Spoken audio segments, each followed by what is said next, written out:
I'm hurt. Well, we'll Do we have to smash. hold your hand for Oh everything? my Yeah. goodness. Yes. Yes. Yes. We're Let's gonna have to continue. talk backstage about somebody losing power, Mike. Oh no That's no just no no that's no. what I'm We need to saying. talk backstage. All right. I find your lack of faith disturbing. Oh, Baron. Oh man. Oh, One of the Baron, great Baron, scenes. That is Baron. one of the great scenes from Star Wars. So Oh, of course. Prime. One shall stand, one shall fall. Why throw away your life so recklessly? no, Optimus Prime. No, why? Why? Damn you, Hot Rod! Damn you! Okay, back to you, Mike. You okay, Baron? You okay? No, you know how I break All up right. every time I see that scene. I know. But we'll also be talking about an article from that Park Place by former Bounty in the Comics author John F. This, Trent. yeah. Never heard of him. Bring back the comment section, guys. What the heck? Come on, Oh man. yeah, Where it definitely. says Yeah. Dragon Age, the Veilguard, player accounts dwarfed by Monster Hunter Wilds beta, described as concerning. Okay. Yeah, it's concerning. Yes. And then this one I find disturbing and weird, Oh no. Oh no. and it makes me go, huh? But it's also by John F. Trent, Oh, that's why. and it's on Fandom Pulse. It says Sweet Baby Inc. CEO Kim Belair describes Super Mario Brothers villain Bowser as Bondage Daddy. I I don't want to know. I don't want to know. But of course, we're Well, gonna read it anyway. well, then you're gonna know. So, And Glenn, good to see you. Hey, Glenn. hey, But Glenn. before we get into any of those articles, I know there's something on Baron's mind that he wants to get off his chest. Hmm. Do we have anything to represent what I'm talking about here?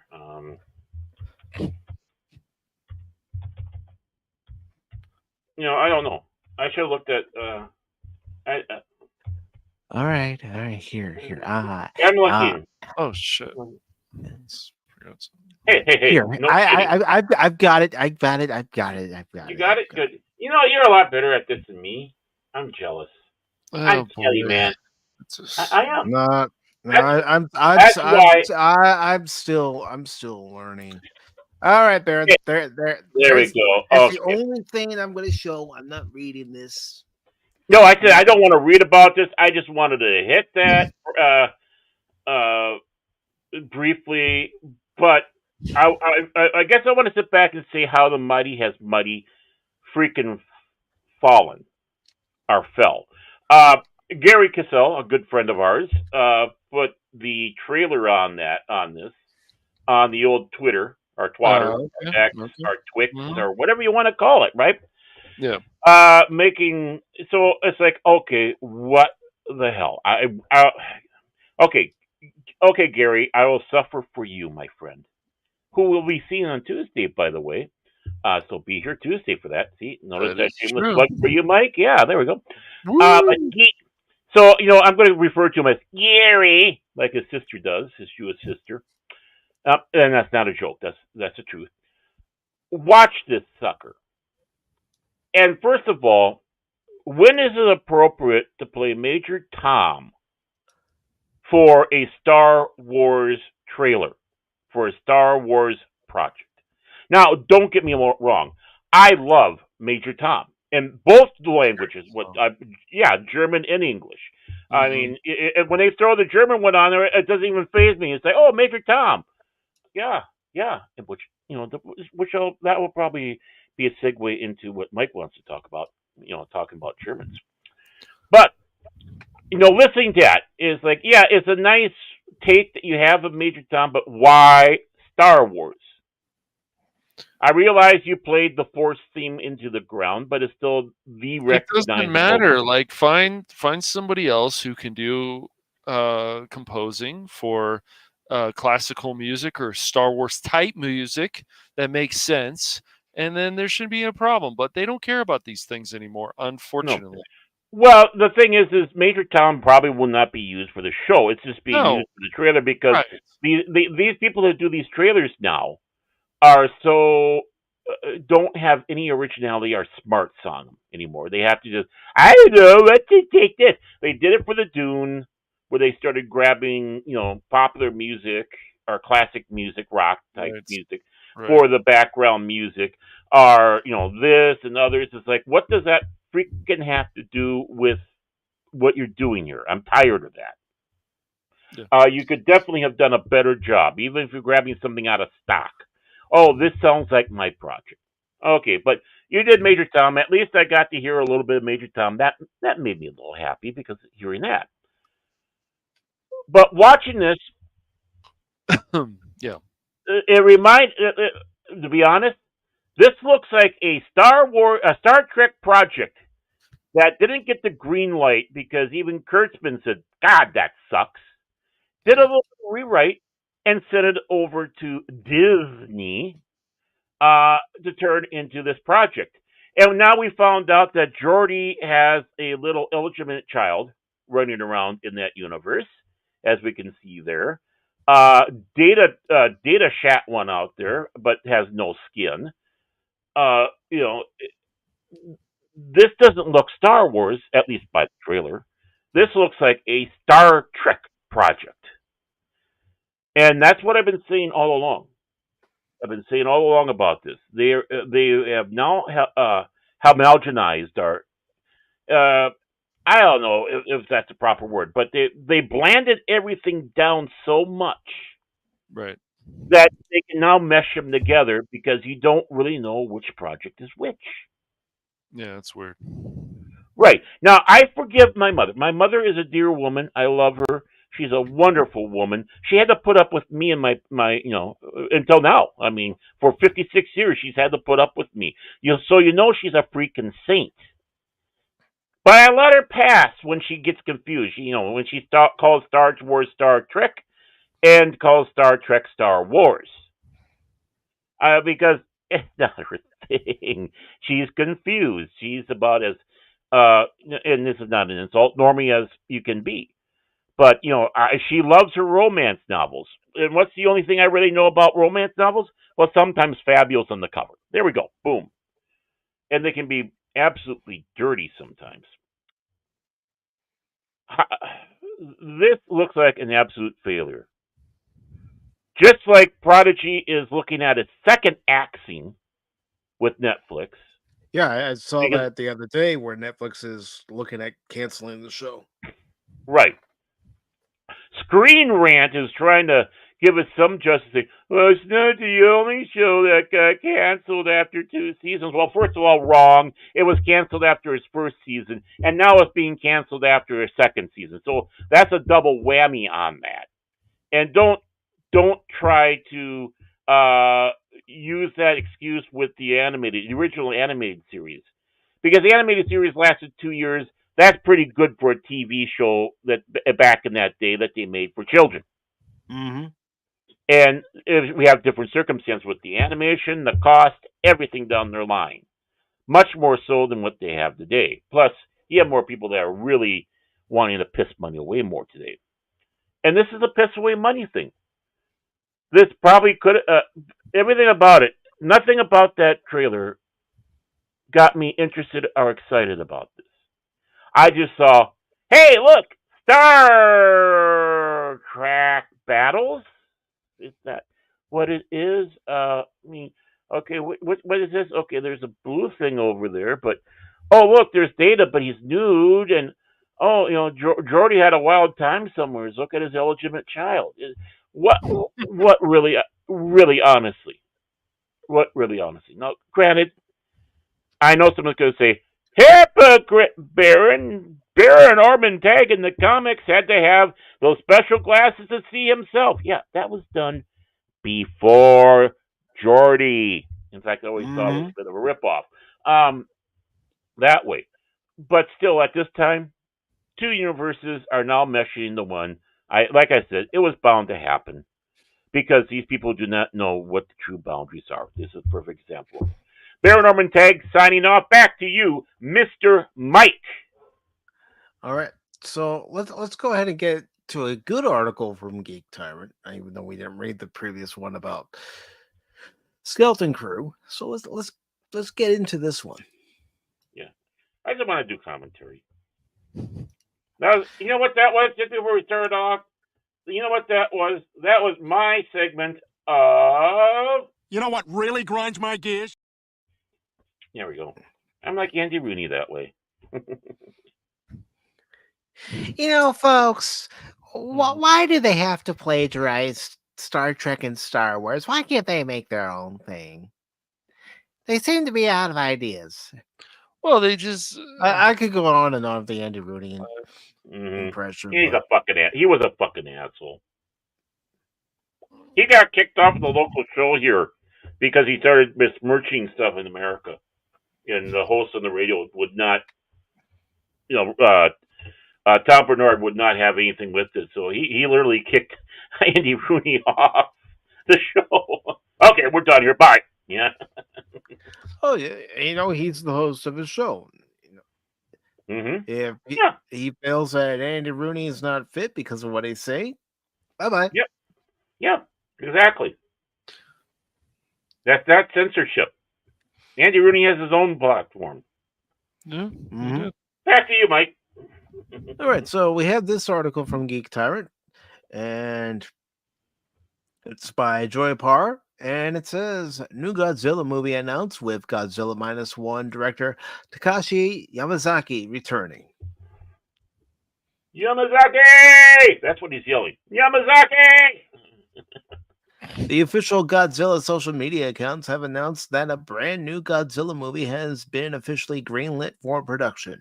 Ooh. Takashi Yamazaki, Godzilla -1, will return to write and direct the next Godzilla movie for Toho, and he will Hey, also lead the charge on all the VFX as well. Well, you know, depending on the hey, budget, if he can do as good as he did for Godzilla -1 in those Mhm. VFX, Mhm. hey, I don't. do you hear that? Do you hear that? I hear that. That's excited orca whale song. Oh my word! Listen to that whale song. No, I don't. Oh, there's an orca. There's a happy orca. If that's what they want to do, I mean, the way the first movie ended was fine, but I don't know how else they want to add to it. But Cash. This is the Godzilla universe. Every movie ended fine. Shut up. hey, yeah, and you shut up, the Baron. orca that Baron is referring to Nice is try, Lord Grid of jackass. Everest Yep. Production. Probably one of the biggest Godzilla fans I know of, Yes. besides Stone Loki. Oh hell yeah. Yeah. Yeah, exactly, Vor. Happy Orca. It's good to see Vor. Nice try, Baron. Vor. Nice try. What? Hey, I'm right. I'm No, right. you're Every Godzilla film ends like, okay, good enough here, and a new one comes out. You know why? Japan. But There do we we need a sequel to this one, Baron? That's the question. Cash. Cash? Why are you questioning this one in particular? It's not Why? coming from Hollywood. I'm just saying that, Cash? sometimes things can Cash. just be left alone. Godzilla, Japan, go for it. But That's let's why we continue. have 15 million Godzilla freaking flicks out there. Some better than others. Yeah, But I mean, what, it could be good. It's 1956 just, or whatever? Yeah. Cash. It could be, but still. Cash. Mhm. I've got a word of advice for you. Take it easy, man. I'm perfectly calm, dude. Calmer than you are. You just take it easy. Calmer than you are. Calmer than you are, Mike. Calmer than you are.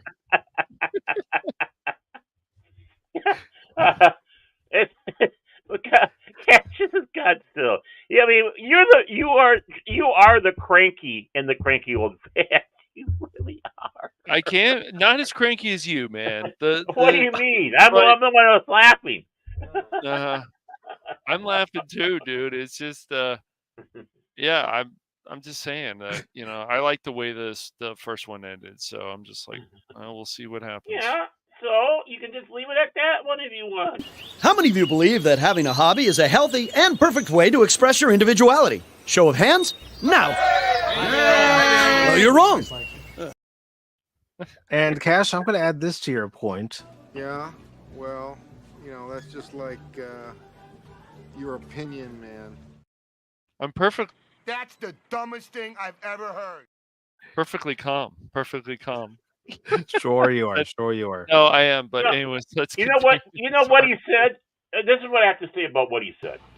Hated it. The article Some goes on. things just need to be left alone. But go ahead, continue. Oh, come on. 3 hours later. Oh man, that was good. All right, continue on. Cash, we have fun here. I've just got one thing to say to you. If you've got an issue, here's a tissue. Good. It better be a good tissue then. I find your lack of faith disturbing. And also this, Cash. Surely you can't be serious. I am serious. And don't call me Shirley. Yeah, don't call Well, me. you know why he's acting this way this morning? This is why. It's not a liquid. It's a great many pieces of solid matter that form a hard floor-like surface. I'll tell you why he's that sounds cranky. like horrible. It's because he forgot to set his clock back last night. No, I So did he actually. woke up this morning, did saw forget? what time it was, and No, I did not forget. My clocks got fixed. Nice try. and he was sitting backstage for hours waiting for us to come in. Yeah, no, not Yeah, even he's sitting close. back. Sitting back. would you say you do here? A lot more than Baron. There we go. So Hey, the Mike. article, Mike, I want to make note. Who's the troublemaker today? Not me. Cash, Cash is. Mhm. I am definitely not the troublemaker. I have people skills. I am good at dealing with people. Can't you understand that? What the hell is wrong with you people? Yeah, what is wrong with you people? But yes, let's continue on. I can't stop laughing. The article continues to say there are I'll mute myself. I'm laughing. there aren't a lot of details on the project, but you can watch the official emergency announcement video below. This is exciting. I assume this will serve as a sequel to Godzilla -1. Yamazaki previously talked about a sequel, saying, "If I were to direct the next Godzilla movie, I would like to do a sequel to this one." There have been 2 standalone Godzilla films in a row now, so perhaps the next one will need to feature a villain monster. He also explained that he wants to make a kaiju versus kaiju movie that's actually good, saying, "I don't know if anyone has achieved a more serious tone of kaiju versus kaiju with human drama. That challenge is something I would like to explore." I like his attitude. Mm-hmm. He Positive has a attitude. challenge. Yeah, not only that, he knows it's a challenge, and he's willing to take it. And gentlemen, we're being graced by Big Daddy T-Gap. Hey, Big Daddy T-Gap, Steve, how you doing? That's right. He riding on in here. Wow. And of course he says, "What is wrong with you people?" Answer, a lot. Amen. Amen. You got that right, T-Gap. Well, I blame some of my problems on the Chicago Cubs. Okay. Some? I think all. The Chicago Cubs can sometimes cause brain damage. Yeah, They're going to do it. They're going to do it. What about the Twins, Baron? Oh, yeah. When it comes to the Twins, but hey, remember, we had 2 in the same century. And, but yeah, the Twins, they're basket cases. That's what, never mind. I was going to go political, but I'm going to hold back. That's why the state is blue. Now, whoa, where did that come from? Shut up back there. Alex Jones just came in here. That's because they're blue. Thank Very you, Alex. disturbed group of degenerates. Yet you're here, Anonymous, so welcome to the club. Anonymous? I am a despicable garbage, a proud despicable garbage, Garbage. and don't you ever Garbage. phrase He's it again. garbage. Proud despicable garbage. I can't say the other word because, well, YouTube, they're pusillanimous. No, I used the full word. You can't accuse me of saying it wrong. Kaiju versus kaiju human drama. Margot and George have been having difficulties cohabiting and deciding on what carpet to get. They finally come to terms over their love of bagels. Bagels is the love sign. The love. Bagels brings the world together. We need more bagels. Then Godzilla slams the building with a fist and crushes them both into a paste. Ew. And then he discovers the bagels and starts having bagels and realizes what he did is wrong. And now we got peaceful Godzilla bagel lover. And when he does battle. Wow. Anonymous adds, I'm an entire landfill. That's right. I'm an entire landfill. But getting back to this article. Deplorable. I'm deplorable garbage. I love that. He went on to add, when you have movies that feature kaiju battles, I think it's very easy to put the spotlight and camera on this massive spectacle, and it detaches itself from the human drama component. He also previously said he would like to do plays with Mechagodzilla and Ghidorah, so we might see them eventually pop up, which would be cool. And that's it for the article. Well, I'm just gonna say, if it is a Godzilla -1 sequel, I'm gonna go see it. As long as it comes to the States, of course. Oh yeah. Mike's turning kaiju. He's turning kaiju. He really thinks so. I really enjoyed Godzilla -1. Turning into kaiju. Yeah. Well, hey, I have yet to see it. I do want to see it. But you know what's wonderful about this article, especially with Yamazaki. There you go. Yeah, I got it. I had a little hiccup there. But he identified the problem some of the other Godzillas have that they had, especially when you had kaiju versus kaiju. Sometimes turns silly. It's despicable. That's me. Spectacle of the kaiju versus kaiju. Other things around that gets shoved in the background. Maybe melodramatic and comical or silly. He wants to maintain that story and have it balanced, and that's the big thing. Balancing the human element and the kaiju element, so one doesn't overpower the other. Is what the effect is. He sees that, and he knows how to work with a smaller budget. And he's got one of the biggest things already. He's got the Godzilla. I don't know if they were using suit CGI, but it doesn't matter. They got Godzilla already, so they just need to add in their kaiju. Which one is it? Well, hopefully we'll find out soon. Yeah, but this is what filmmaking is okay, I want to take that next step instead of just writing on the name and the fact that it was successful and basically turn it into, that the Caddyshack 2 of Godzilla Land. He wants to even do better and make it the Godfather to Empire Strikes Back of kaiju. That's what it sounds like. Yeah, but yeah, even if you're not a big Godzilla fan and so on, I would say even for the human element in -1, it's just a great film. I still say it's an 8 out of 10. Mm-hmm. And I'm not the biggest Godzilla fan, but well, we noticed. But again, it's good to have a director who was a part of the first one, who's coming back to direct the second one, show as much enthusiasm as he is for the project coming up. Yeah. Yes. And wanting to do better, even more. So maybe I'll try to be more optimistic about it. It's just I haven't watched that many Godzilla films, but as I said, -1, you haven't watched it yet, Baron. I still say it's a great. Not film. this one, no. I've Yeah. seen Godzilla films, but not this Yeah. one.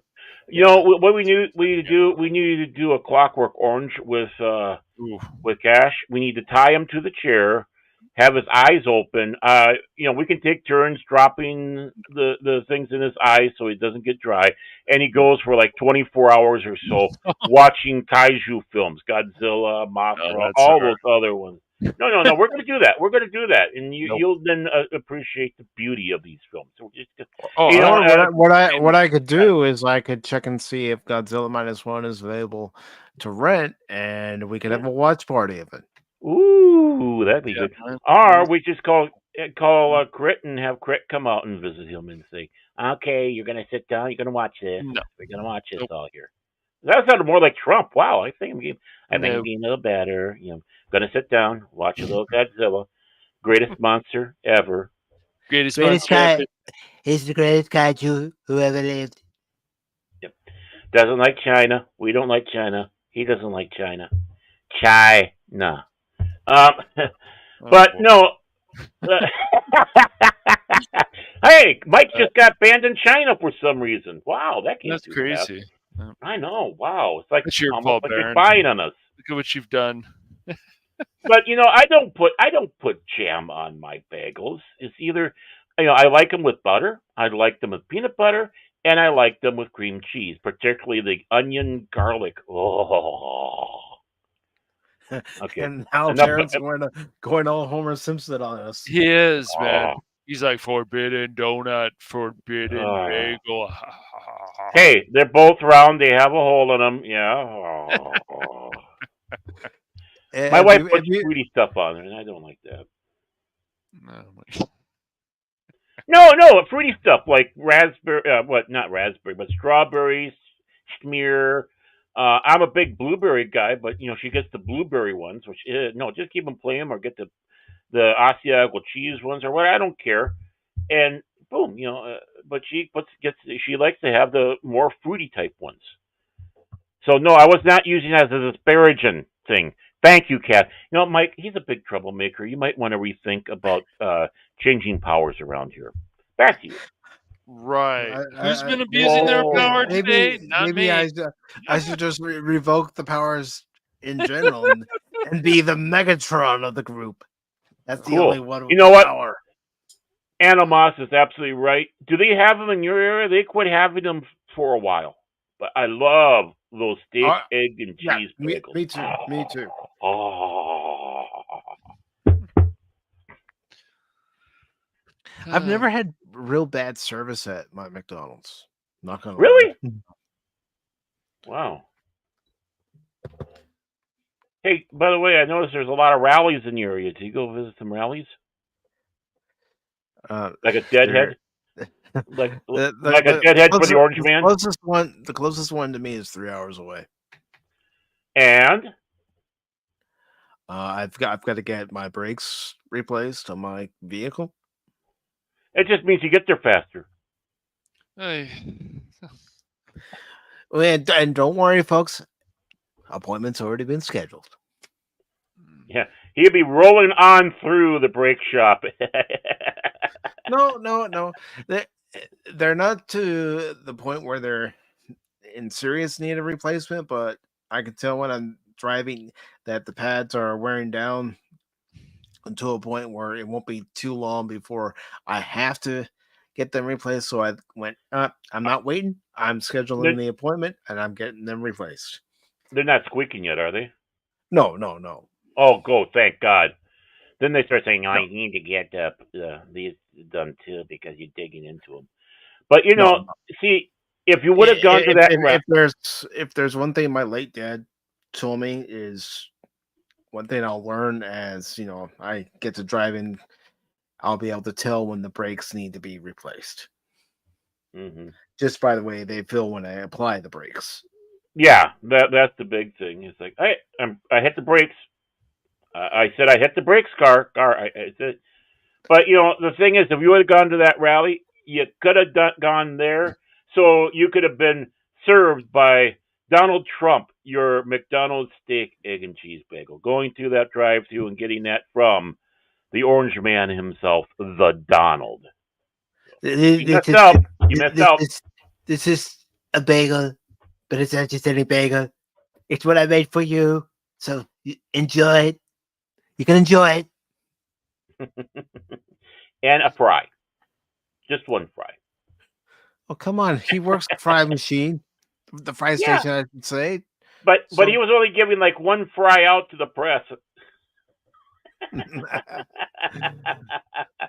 He gave one thing out there. He goes, one thing of fries, and you'll share that amongst yourself. Enjoy, fuckers.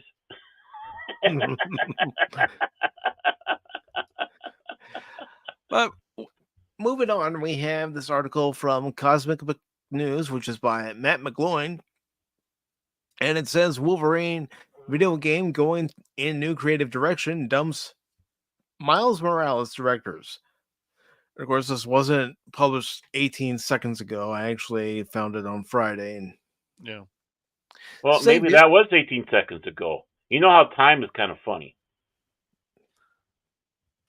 So it says, cross your adamantium claws, folks, as the Wolverine video game may be moving in the right direction.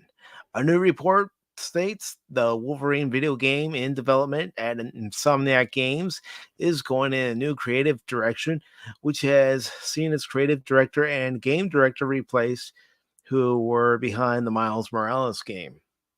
And there was much rejoicing. Yep.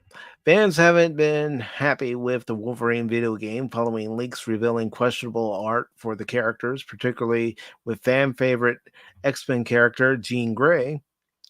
To boot, back in June, it was said that woke gaming consulting company Sweet Baby Inc., who we'll talk about later, was on board the Wolverine video game who fans abhor, and who was recently behind the mega bomb Suicide Squad Kill the Justice League game that led to a $200 million loss for Warner Brothers. Yep. Baron's favorite game. I just found that out recently. It's great. Yeah. Sweet Baby go on sale fast. Sweet Baby Inc. also worked on Unknown 9 Awakening, which is massively tanking, as well as Flintlock, The Siege of Dawn, and more. Sweet Baby Inc. also recently changed its website to apparently wipe out its woke agenda. Interesting. And it's good to see Pop Culture Mechanic. How are you doing, Pop? Oh, good day, eh? How's things going up to the Great White North? I hope you're sitting back with a twofer, man. Yeah, eh? So see, I'm bilingual. I'm bilingual. Sure you are, Baron. Sure you are. Did you just hear me? I spoke Canadian. I think you spoke Minnesota and tried to make it a Canadian accent. There's not much difference between the Canadian accent and the Minnesota one. And I'm supposed to be a troublemaker. Mm-hmm. And remember, you both are. I'm just going to come out and say it. You both are. Remember, Sarah Palin's up there in Alaska, and she was dropping that Minnesota Canadian accent there. Don't you know? Don't you know is a Minnesota thing? Eh? It says regarding Back the me up, Wolverine, pop culture. regarding the Wolverine video game, a report from GameFile says Brian Horton, who has been on board the game since it was first announced back in 2021 and who was creative director on Spider-Man Miles Morales, has been off the game as creative director ever since the summer. The site says Marcus Smith is now the new Wolverine creative director. Mike Daly is also now serving as the Wolverine game's new game director. Cameron Christian was the previously announced Wolverine game director, who also served as the game director on Miles Morales, but GameFile says Christian will remain at the studio in a different role. Marcus Smith and Mike Daly are said to have see, when you get sentences like this, have be behind. What the heck, Matt? Did you not proofread this, huh? Oh, I'm gonna have to find that clip. I'm gonna have to do that clip up for these articles. I got the perfect one. I got the perfect one. But I'll just say have been behind the acclaimed PS5 release of Ratchet and Clank Rift Apart and Insomniac, which Cash enjoys that game. He played it on hard difficulty. I did. Quality game. And Pop Culture says he's out west, so his accent is very different. The Don't Wolverine the Wolverine video game has no release date as of yet. It's being developed for the PS5. You can watch the teaser below. We're not going to watch the teaser since they're already going to be redoing the game. And I'm sorry, Jean Grey. Yeah, maybe she's in her late 50s. Well, you guys haven't read any of the leaks before, right? Because No. Jace shared some of the leaks with me, and the game is Jean Grey. All right, you guys ready for some of these leaks? Okay, Okay, so this is something crazy. So Sinister is behind the Sentinels, not the government. So that's weird. I don't know if they're going to change that again. Jean Grey, of course, gets involved with Wolverine just like she does in the comics. Then Sinister says, "Oh, Wolverine caused your parents to do that," and so Jean Grey's like, "Fuck you, Wolverine," whatever. And so you're just like, "What? Wait, this is really weird." And I guess also Jean Grey at this time is supposed to be about 17 years old. Yeah, that's for some reason Gene for. But yeah, so those are some of the leaks, and I'm just like, what? And Jay saved a bunch of this stuff. Now, are they going to change a lot of this stuff? I don't know, but it's crazy. You know, Jean Grey's supposed to be 17 in this game. That rendering did not look like a character who's supposed to be 17, maybe in their 50s, but Right. not in their teens. Come on. So this is one of the. Please tell me that this is just like a pre-image before the game gets I don't released know. type of thing, until they get the graphics better. Because, or tell me that that's photoshopped, please, because that's. Exactly, Vord. It's not. And Void, this is something we've been questioning for Yes. quite some time now. Whenever we read an article, is this actually written completely by a real person, or is it partially written by a person and then the AI takes over? And But yeah, it's the combat doesn't look bad. It more looks like the Batman type combat, which is not terrible. But Not from what they had shown earlier, probably at least a few months ago, but the leaks from what they said and the way Jean Grey treats Wolverine and her age and the fact that Wolverine was the one who killed her parents and then Sinister tells her and all this stuff. These were in the leaks. Like I said, I don't know if they're going to change it, but it just sounds stupid. And I hope they get some brains on this because they could make a really good Wolverine game. There has been some. I think Origins is one of the best a lot of people like. So, yeah. All right, man. No problem for. Yeah. So I just it's weird, but when I went over this with Jace, Jace was like, "What is this?" And I'm like, "I don't know." What is this? I just don't know. They're changing Sinister. They're changing this. They're changing that. It just doesn't make any sense. Why would Sinister be the one behind the Sentinels? Like, it doesn't make any sense. But they'll try to make it sense. They'll try to make the sense somehow. Well, why not? Why Mhm. not? Of course. Come on, you ignorant. You ignorant. Right. That's right. You go sit in the corner just like Picard. I'm sorry. I'm so sorry. Yeah. I'm so very, very sorry. Yep. But yeah, it's I'm so sorry. those are the leaks, and I'm just like, what? It's so stupid. I don't know. I don't know what they're thinking. It's like doesn't sound right, but yeah. yeah. Mm-hmm. He's almost there. He's almost to You know, it really grinds my gears. No, I'm not. I just find it You're funny. there. You're almost there. No, I'm not. Nice try, Baron. It's just funny and silly. So yeah, I hear that the game's Deadpool game is pretty good. pretty good. I hear, yeah. I've watched people play that before. It looks pretty good. Pretty good. He feels Pretty pretty. good, he says. He feels pretty. He feels But pretty. you do, No, Baron. I know you do. I feel I said happy he. for you. He. I didn't say me. I said You, Baron. You. Oh. It's okay. Hey, I'm handsome. I'm handsome, but you feel pretty with that big Oh chin. gosh. Wait. Listen to this Super guy. chin, super chin. He's got that super chin, you see. Oh, boom, boom, boom, boom. Hey, be nice. I'm getting something special ready here. Okay. I'm sure you are. I'm still paying attention. I'm sure you are, but before you present whatever that something special Well, I'm is, not 'cause ready yet. we're going to talk ready. about Dragon Age, the Velguard. Well, okay, so it might be used in that. You never know. This comes from that Park Place. It's written by John F. Trent. It says Dragon Age the Velguard player counts dwarfed by Monster Hunter Wilds beta, described as concerning.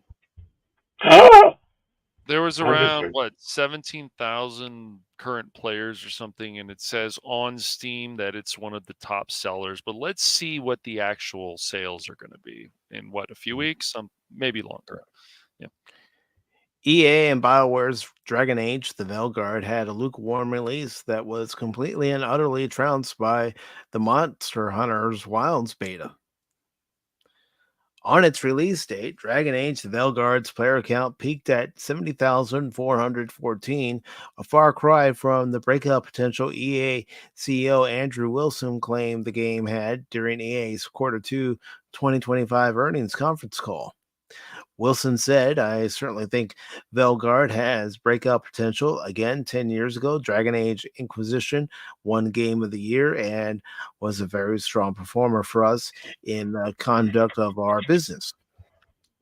This is entertainment. So while much of our business has moved to live service moment to moment, deliver innovation and creativity for a deeply engaged community over the course of time, this opportunity to bring in incredibly high quality creative storytelling set in an amazing world with rich characters living out those stories, you're able to capture that moment in entertainment. Success almost certainly follows. Well, maybe not in this case. The game's peak player counts were dwarfed by Monster Hunter Wilds, which hit a peak of 463,798 users. Of note, the beta test for Monster Hunter Wilds is free, while Dragon Age the Velguard costs $60. Yeah, it's actually a decent price. Go figure. Wow. Yeah. However, if one goes back to August, Black Myth Wukong's benchmark tool even beat Dragon Age the Velguard. The benchmark tool hit 85,277 concurrent peak players. And I've watched streams of the Wukong game, and I think it looks pretty good. Yeah, I'm going to get it sometime. Well, Dragon Age the Velguard only hit 70,414 in its first day. It is likely to see the number increase as players pick up the game over the weekend. Similar trends were seen with recent releases such as Metaphor, Fatazio, probably said that wrong, which saw its peak player count hit 85,961 on its first Sunday after being released on Friday, October 11th. Dragon Ball Sparking Zero followed a similar trend, albeit it peaked at 122,554 concurrent players on Friday, October 11th, after being released on October 10th. Former World of Warcraft team lead Mark Kern, aka Grums shared his analysis of Velguard peaking at just 70,414 on its release date, describing it as concerning and alleging that it is a sign that the game is already underperforming. He wrote on X, "It's true, California isn't online yet, but people joining earlier are leaving the game, or you would see the curve stack more." Yeah, you It's got it, about Mike. Reeve Fantasio. You got it, dude. So all right. good I job. wasn't sure. Mhm. So I thought, Yay! I'll give it a shot. You kicked ass, so continue. And took names. hmm It's about session time. Long form RPGs tend to have really long session times versus, say, first person shooters, but we're not seeing that here. People are logging off after a relatively short amount of time. And that's what I believe he meant instead of about of time, because about Oh, of wait a time. moment. Did we have bad writing in there? Was that bad writing? Yeah, but this is what somebody wrote on X. So Oh, okay. So, okay. whether Still count. this last part of their sentence was what they wrote or it was typed wrong, but still, you got to question it. That's why I'm questioning more and more articles we read. Yes. Well, the thing is, there was that in there. Doesn't matter. Here it is, the world premiere on Pop Talk this Sunday. Me fail English? That's impossible. But here's the tweet down here, Baron. Oh, I got my finger ready. It's about session time. Yet, let me just get back up to it. Relatively short about a time. Yeah. Yeah. Why are these articles starting to give me more and more of a headache? I don't care where we get them from. AI. Grums elaborated, you would expect that East Coast would still be playing as California came online, but they're not. This means session times are low, perhaps 2 to 3 hours, which for an RPG on launch day is not great. No. The hell you say? Yeah, it's mm-hmm. Well, I mean, they're like cats. They just grind and grind that. It's like 3 days later, they're still playing it. How many hours it is. Well, as long as the grind is good, Baron, not some crap. No, that's what I mean. No, that's what I mean. If it's good, right? If it's good, that's the point I'm making. And the Grums or Grummies or whatever the hell his name is making that point. It's like you don't have just a couple hours and it drops. No, if it's a good thing, gamers grind. They grind hard. And before you know it, they say, "Oh, we got it. I'm done with it. Let's do it again. Let's do more of the side quests or whatever it is." This is not a good sign. Well, see, it's funny because like when you read this stuff on social media and you're like, I don't want to reply to this, but you're just reading it and you're just like, okay, so these people, I can't, I say these people because I can't think of their names right now. We'll just say some X users. Think, yeah, right. Yeah. Come on, these people's your tagline, man. But really, like Grummies, they say about him that he's a grifter, and then Grummies says that this stuff is going to fail. Now, look, if Dragon Age, Veilguard or Failguard, whatever you want to call it, we'll just call it what the name is, Veilguard. Look, if it does succeed, then Grummies and the other people out there, the YouTubers have been harping on this a lot. Will say, okay, maybe they'll admit they're wrong, but it's just like 70,000 concurrent users. Then you hear people like, oh, I'm playing it for a little while, then I'm quitting it. The only thing I can see about this game that it would probably be maybe successful is because the price is only $60. So it's at mostly, only, right. It's at mostly positive right now. For Steam users, I really not sure it'll ever get to positive or very positive, but we'll see. Yeah. Well, and again, that can change in a heartbeat, especially when California goes online. It might start going the other direction. Or they decide they're going to do a quote-unquote update and really throw a wrench in there. Or make it even better. We don't know, but right now, as it going, what Grummy's saying is perfectly cromulent. Yeah, there's another Yeah, Simpsons reference. and there's even a part of the article here where they say there's no cumulative effect here as East Coast plays and West Coast joins them. Mm-hmm. So Right. He's writing about a concern, how he sees things. Being that he's in the industry, he knows how these things go and what they look for. Right when the game is released, he's on that side. He's on the other side. He knows what to look for, and when he sees something that is not what they want, and let's face it, they don't want this. Oh, that's 3-4 hours and no one comes back, and that's before the big California hits. He knows that this doesn't look good. No, It's not saying, right. it's not wishing it. It's not anything other than that. He's just pointing out from that one side. These people, right? Go ahead, Baron. Mm-hmm. Yeah, he's being fair. He's being like us when we talk about something like that. Yeah, they want Grummies and the other people that want these games to be like, look, we're trying to tell you that there could be problems with this game. The other people will fight the drones, the people who basically accept anything from the different companies. They will fight to the death for these games to succeed. They will never give up. And it's going to be very interesting to see if this game actually is considered successful. So I don't know how many copies are going to have to sell for this one, but you got to remember the drones more.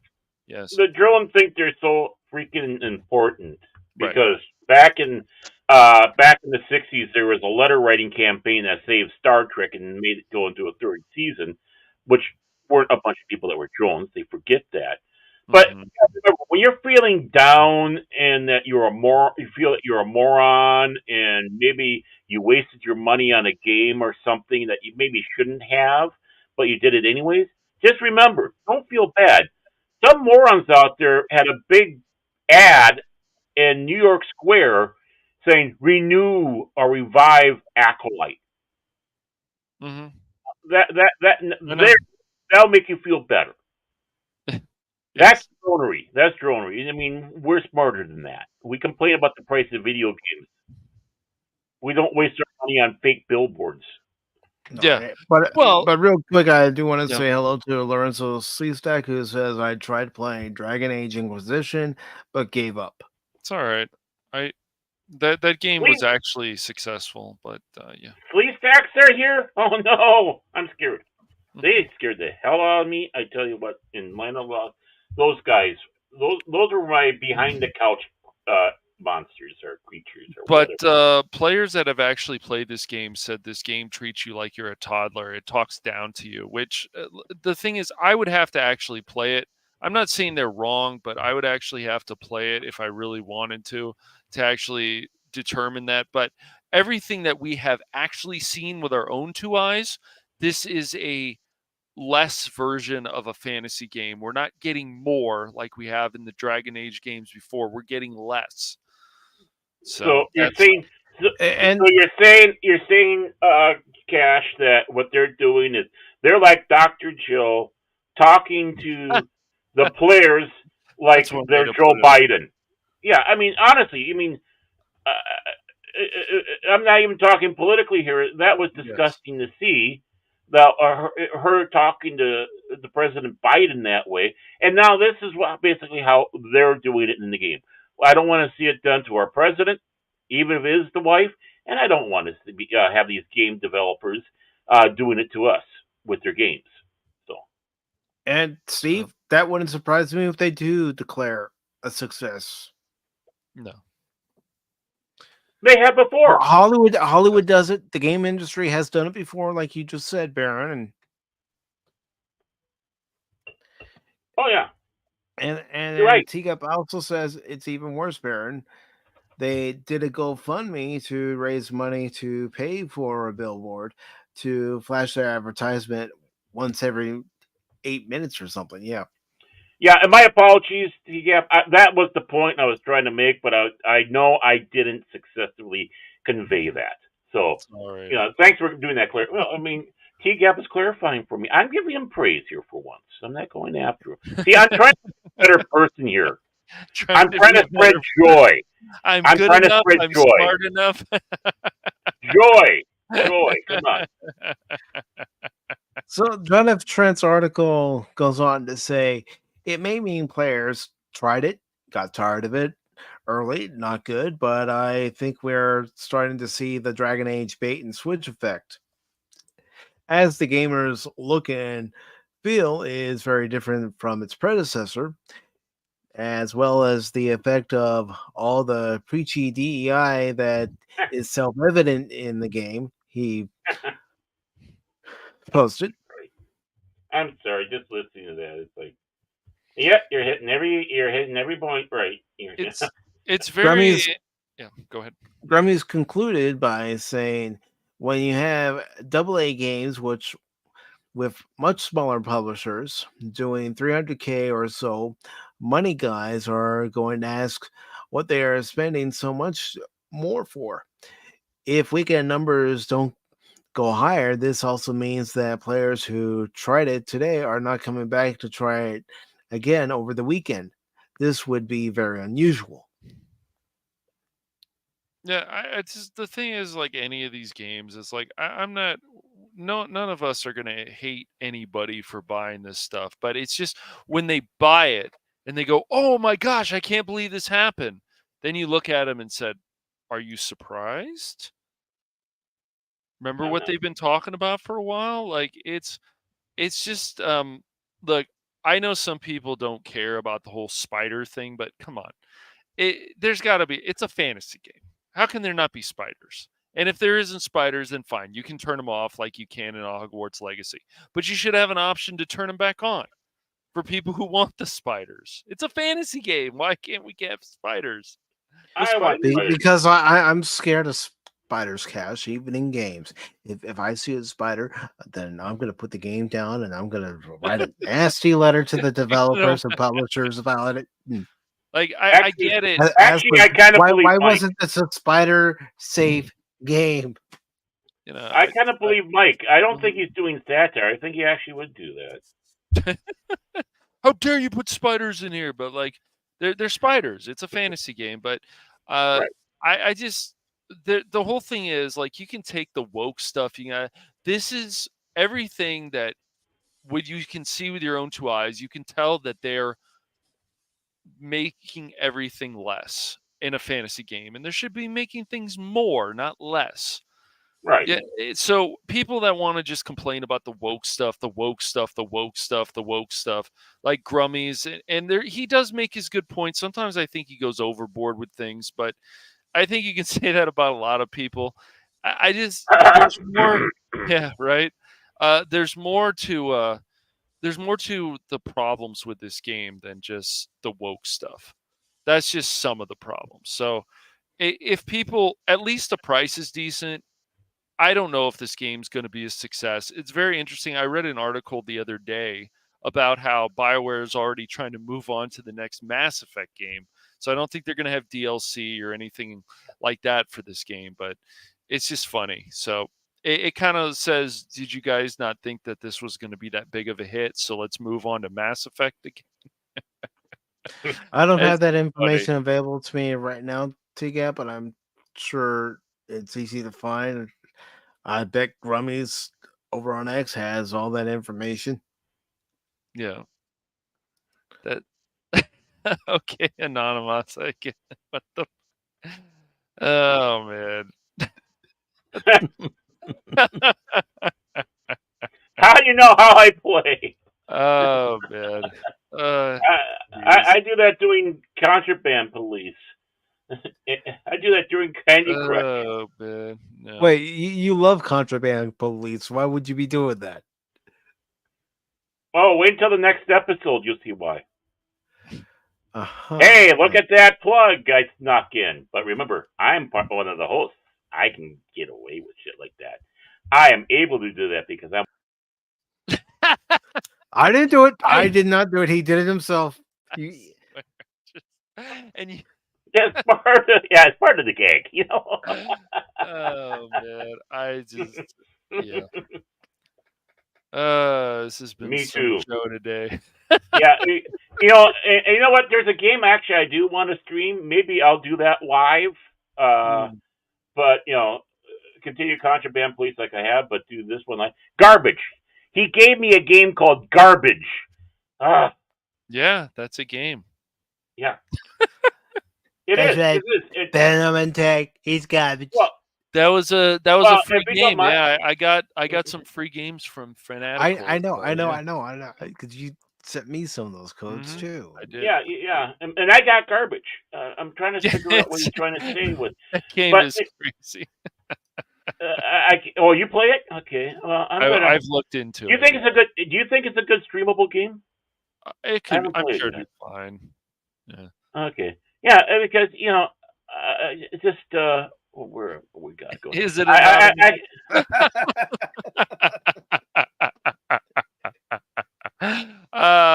see what you. Oh, then it's my game. Then it's my game. But you know, the big thing is if you don't mind, Mike, I'm just going to interrupt your. I do mind. I do mind. He does No, mind. What the hell, man? Come on. What the hell with that? Of course he minds. He's a host. But here, I actually got some images I'm working on. I'm not kidding. I'm working on images so I can make. Let me pull that down. Okay, so I'm working on some images to use for that game. This is not a joke. This is not a joke. So there's this one. Okay, yeah. There's one. I'm kind of partial to this one I because think I've it's really seen got that one. my Yeah. yeah. It kind of got my physique, don't you think? That's not bad. You even got And of course, there's that one. Notice I got something there I was eating. Yeah. I don't know. That's just too beefy. Beefcake. But that doesn't quite grab me there. That one really doesn't. Maybe when I was younger. I'm really partial. Go back to that last one. Oh yeah. Sure. Going back. Give yourself a hairstyle like Wolverine. There you go. Right. Yeah, there we go. Yeah. Well, you know, which one was it? Oh, one of these kind of had me like Mohawk. Kind of on that. Athletically overweight. Athletically overweight. You got that. But this is the one I'm actually gearing for to use. I mean, yeah, I think that's a good one there. Of course, there's that one there. You know, sitting in front of my house. Sitting in front of my that's my house. So yes. Maybe I'll go with the Dewey Oxburger kind of look there. Hi, I'm Dewey. I'm Baron Oxburger, but my friends call me Ox. Looks like you should be a defensive linebacker. Yeah, it does. He could be a character in Final Fight or Street Fighter. Yeah, for sure. But I am not kidding. I am Dragon. Yeah. But I'm not kidding. These are images I've been kind of pouring through. I have made more of them, but these were the best ones. Now I'm trying to decide which one I want to use for like splash screen stuff like that for Garbage because I haven't played it yet. I might just download it here soon and give it a whirl and see if it's something I would want to do on the game in the game. So you could always put Trump's face on the thumbnail. Oh yeah, deplorable Garbage. Here we go. No, I'd put him in the garbage truck. Put him in the garbage truck. That's what I do. He's coming to collect me. I thought he was the one that drove the truck. You're the one that collected the garbage. Oh, that's even better. I like that. Yeah, he drove. Yeah, there we go. There's a power team for you. You can't ask for better. You look lost in this one. When don't I? He's like, I don't know about that mustard stain on there. Oh well. I used to be a co-host of Pop Talk. Mm-hmm. I got fired, and the only source of income I had was the 540 studio, the Beyond, and look where it got me.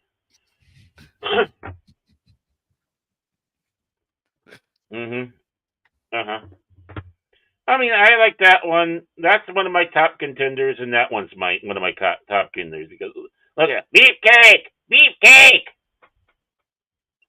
Okay, Barry, keep telling yourself that. All right, so okay, let me take that down. And I was, like I said, I was serious. That was not a comedy bit, even though there's laughs in it. So. Well, you're poking fun at yourself, and then anytime we can laugh at ourselves, I Oh hell yeah! think that's a positive right there. When you can poke fun at yourself, and Mm-hmm. You got a pretty mouth. Isn't you got a pretty mouth thing? I can't remember. But you got a pretty mouth. Oh, okay. I'll take that. Fat cake. Fat cake. no, Cartman, call yourself a beefcake, call yourself whatever you want. You can call yourself an attack helicopter for all I care. That's what I've been putting down for my preferences of a pronoun. Somehow I get banned though.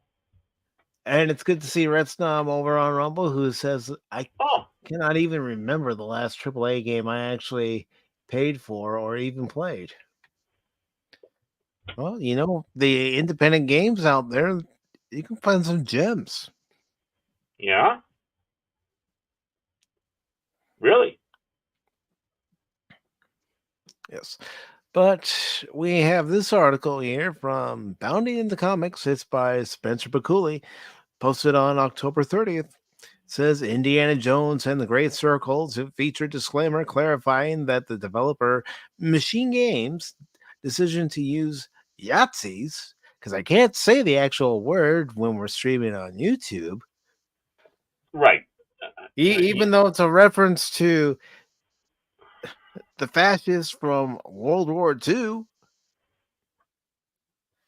National Socialists. Let's call them what they are so people actually know what that word means. National Socialists. They are socialists. That's why I like to say that. Thank you, YouTube, for making me call them the proper name because they never like being called the other one. A proper one, a true believer, always call themselves National Socialists. The other word was actually a slight towards them, an insult. And no proper National Socialist would ever call themselves or be called that. So what happens? I can still say National Socialist, but the name that was being used to mock them, we can't say no more. You know why? Because they're all fucking idiots. So let's call them National Socialists like they really are. Socialists. Back to you, Mike. But anyways, to use them as enemies should not be in any way construed to condone, glorify, or endorse their ideology. Okay, calm down, Mike. Calm down. Don't. While he's doing that, I'll take over here while he takes a couple breaths.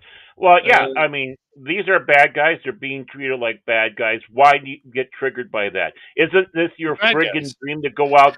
How many people do you have out there that says punch a Yahtzee or go out there and say shoot a Yahtzee or whatever, right? But then this game comes along and they do exactly what was it? Was it Animos or was it T Gap was saying? Curled up. Yeah, there we go. And they end up going like that. Yeah, Yes. yeah, right there. It's hard to play a game with Yahtzees when you're crying and sitting in a puddle of urine. They turn into that when your job is to battle them. I got news for you, you pusillanimous people. See, I said the word properly. It's full out so people know I'm using it properly. You pusillanimous people, don't watch Raiders of the Lost Ark and don't watch the. Don't watch The Last Crusade either. Yeah. Exactly. Don't watch those movies. Do not watch those movies. Because you know how at the end how the villains and their faces melt and all that? That will happen to you. You little fucking snowflake pusillanimous buggers. Well, here's the thing. Any of us who went to school in either the 70s, 80s, or 90s, we were taught World War II history. And we were told about what the Germans did. The National Socialists, I'll say it that way since I can't use the term that even we were told about in school, but we were learned why they were bad. Mm-hmm. And the horrible things that they did. And if you're ever going to watch a World War II movie where it takes place during the European theater, Guess who they're fighting? Guess who they're going to mention? The bad Germans. Mm-hmm. Not all Germans were. No. In fact, one of the greatest generals. I'm not saying. Oh, I know you're not. Bad. I'm just saying. No, but I know you're not. I know you're not. I'm just bringing it out to the people watching or might be watching in the future here.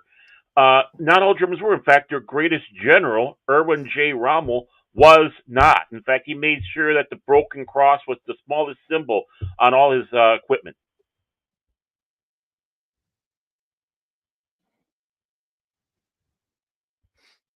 And Padawan says your first physical confrontation in the game, you can select to throw a punch, or you can listen to their tragic life story on how they were put on this course of action.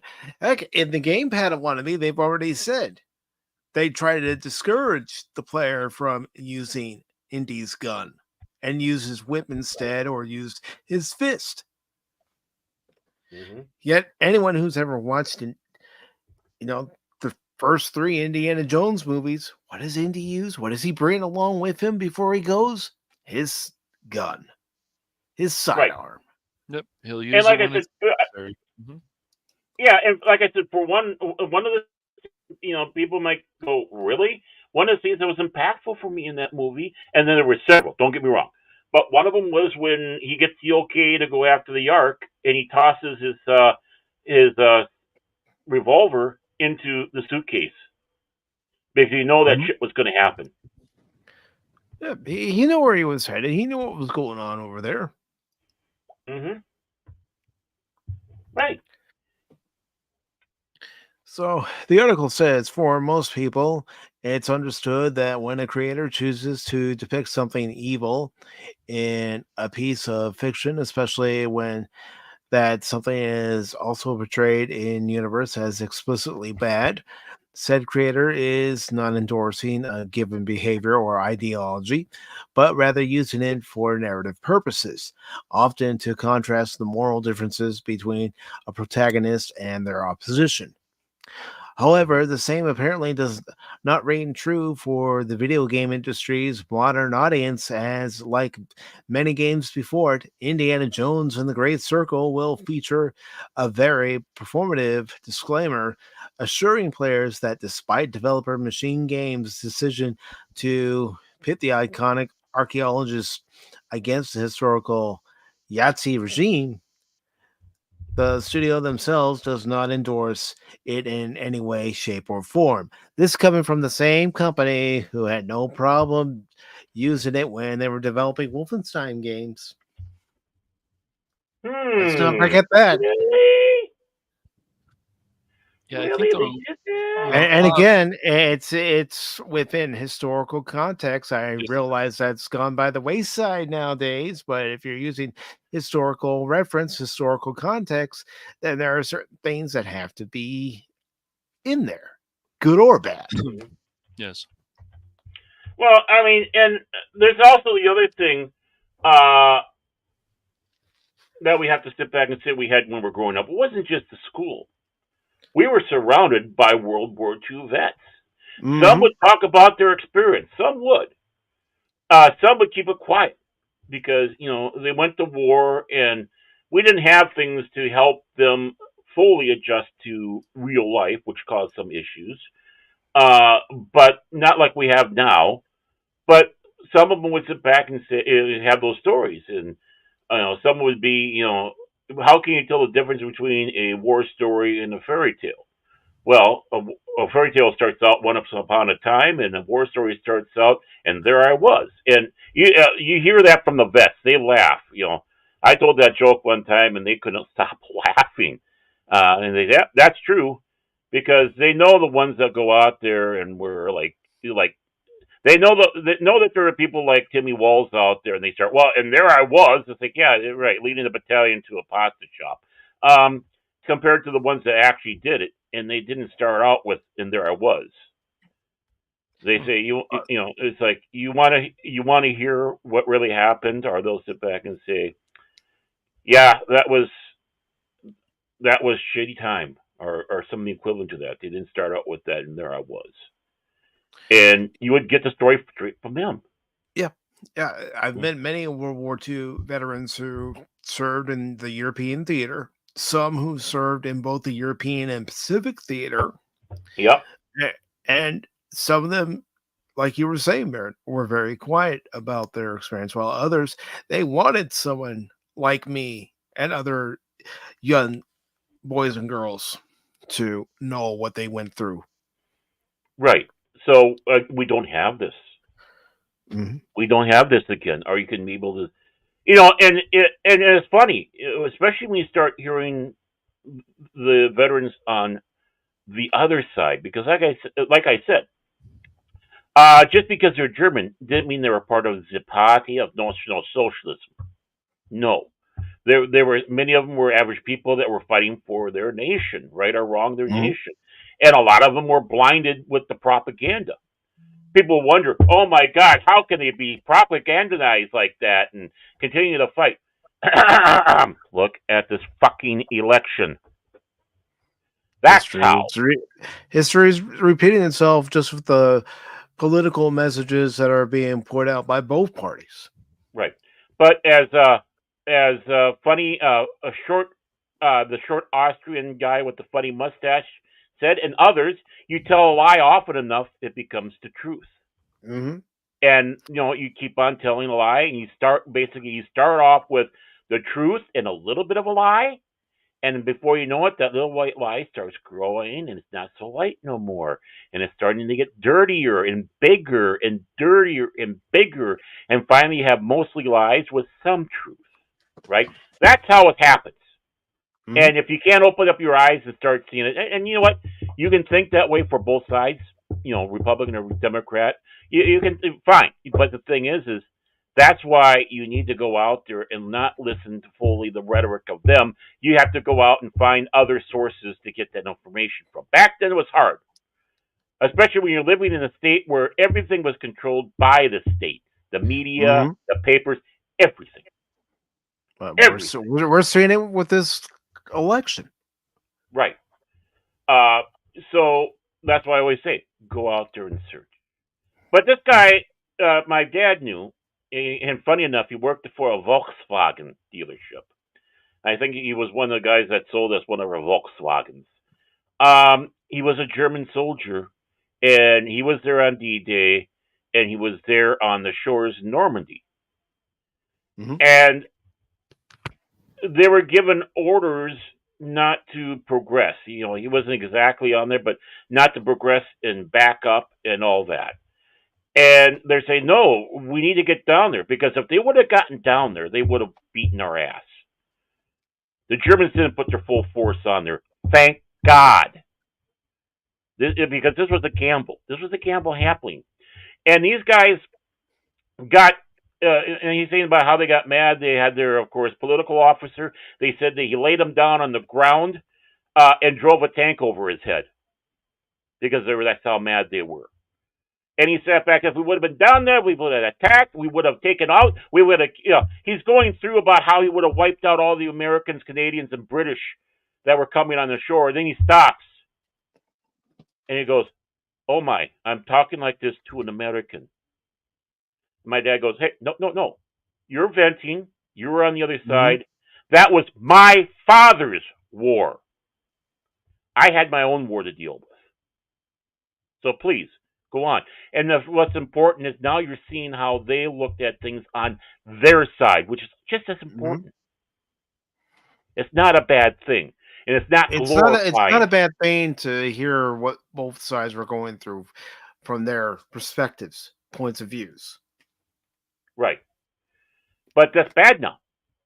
You talk about I know society now, at least certain sectors of society say it's bad now, but I'm sorry, I'm not going to change who I am.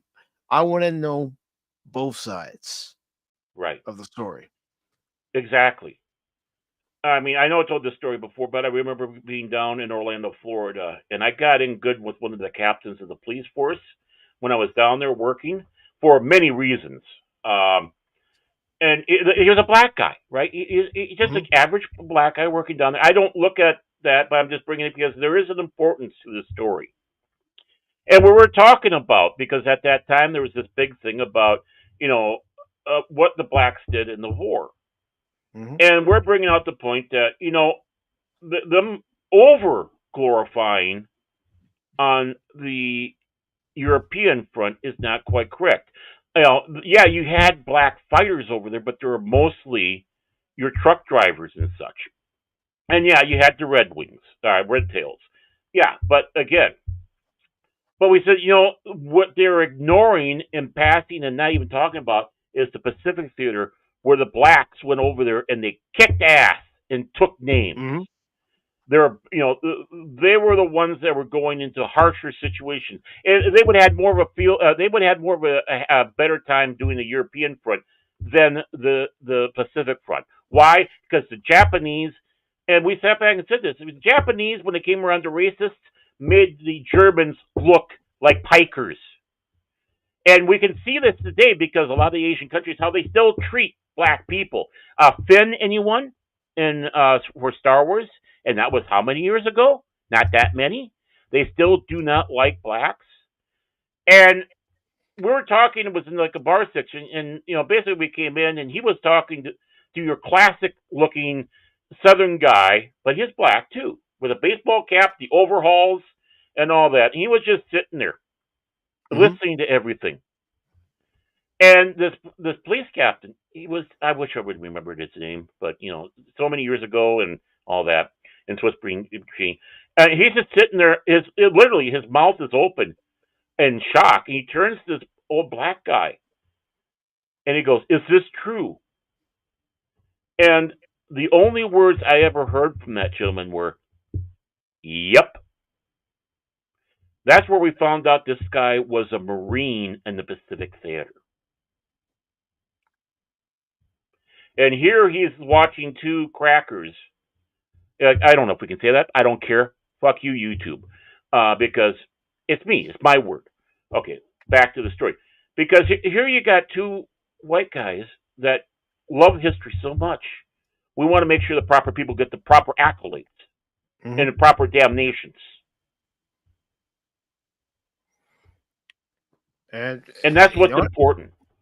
That is important. And if you see a veteran, especially with Veterans Day coming up next Monday, thank them. Thank them for their service. Right. I mean, hey, sort of Poopus Q-Bar and your human suit. And I also want to say hello to DJ Ronnie G. And of course, I know you already said hello, but I'm going to say hello as well. Storty, good to see you, brother. By the way, DJ, nerd! And Pop is 100% right. The first casualty of war is the truth. Exactly. If what I said made people uncomfortable, you know what I gotta say? Tough. That's reality. Reality is difficult. Reality is uncomfortable. You cannot escape it. You might think you are, but it's only going to make it worse for you when it finally bites your ass. Because it will. That's how we got into a lot of these messes. So they're all upset about in this game because they have National Socialists running around. They have the stormtroopers, not the ones that wear the white outfits, but the ones that wear the black skirts. We have, and you know what they are? They're bad guys. You know what? My option on that, are you going to punch him or are you going to listen to him? I would listen to him because Andy would and roll his eyes and then punch him. You know why? Because that helps bring up to their level why you're going to take care of these assholes. What's up, Snorta? And Snorty. Yeah. Got it. No, they got to do it right. SnortaPoopusCuber.com. That's for the proper introduction. Then we'll go Snorty. Snorta. He's the best one out there. That's a polar bear. He got the best fur. He's got the best big nose there. He eats seals the best way. He's the best puppet Snorty. bear you'll ever know. Snorty. He's the best. Snorty, snorta. And Well, DJ Ronnie G says to you, Baron, well, a double nerd on you. It's true. You know what? This is kind of funny that Vor brings this up. Oh. Well, who cares? He's saying hi to Cash. Who cares? I care. Yeah, I do. Yeah, I care too. Baron. You know, this is funny what Vor is saying here because I sit back and say, you know, I try to find something good to say about any group or any person out there. And I sit back and think, you know, the Germans in World War II, they had some pretty fucking nice uniforms. And that's about it. Oh, and they had the MP40, which was a pretty fucking nice submachine gun. Yeah. Really? So this article goes on to say, the existence of said disclaimer was first unearthed courtesy of Video Game Chronicles' Jordan Midler, who came across Machine Game's message during his recent playthrough of the game as conducted during a recent Machine Games press day. According to Midler, despite the game itself tasking players with physically fighting the many Yahtzees that Indy may come across in his adventure, as well as including a game mechanic that allows for the player to physically burn various Yahtzee-related propaganda posters upon booting up, the Great Circle players are met with an assurance from Machine Games that Indiana Jones and the Great Circle is a fictional story, as are all the Indiana Jones stories. Wait a moment.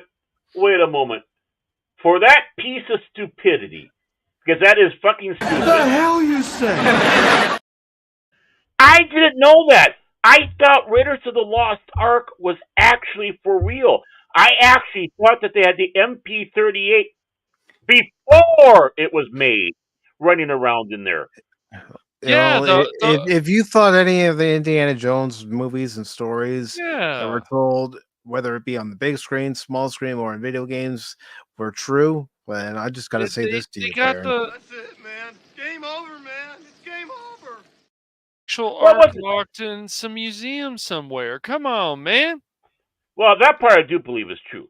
But no. But you mean to tell me that the MP38, which was made in 1938, and the MP40, which was made in 1940, which I think they were actually using the MP40 in the movie, they didn't have those in 1936? What? A character Marion didn't exist in real life? Come on, man. She didn't own a bar? I mean, that's the reason why all my letters came back? Yes. I thought she was real. I was sending all these simp letters to her and saying, be mine, and I'll help you work that bar. I'll keep you warm up there. Just, give me a chance, Marion. I love you. And see, T-Gap earlier asked, why do we even need a disclaimer? Unfortunately, nowadays, it's for that very reason. People think that what they see in movies and in TV shows and in video games are real life. They can't, I'm not going to say they don't have the ability. I'm saying they can't separate reality from fantasy, from fiction. Well, because they are, and I'm going to say it straight out. We're going to talk about it. They're the other R word, not the proper R word. That's why people like that always got called the slangy R word, for one. And two, these people are so fucking mentally ill. They cannot separate fiction/fantasy from reality. They really honestly can't. These are the ones that go out they're the ones that go out there like the land whales with the blue hair, and they have this Heinz 57 of what I am this week, what I identify with, which is, you know what? That's fiction. That's fantasy. It's like when they live in a world of it. IFC was showing a disclaimer Pop. The Indiana Jones movies are a work of fiction. created by George Lucas. You mean Doc Savage isn't a real person?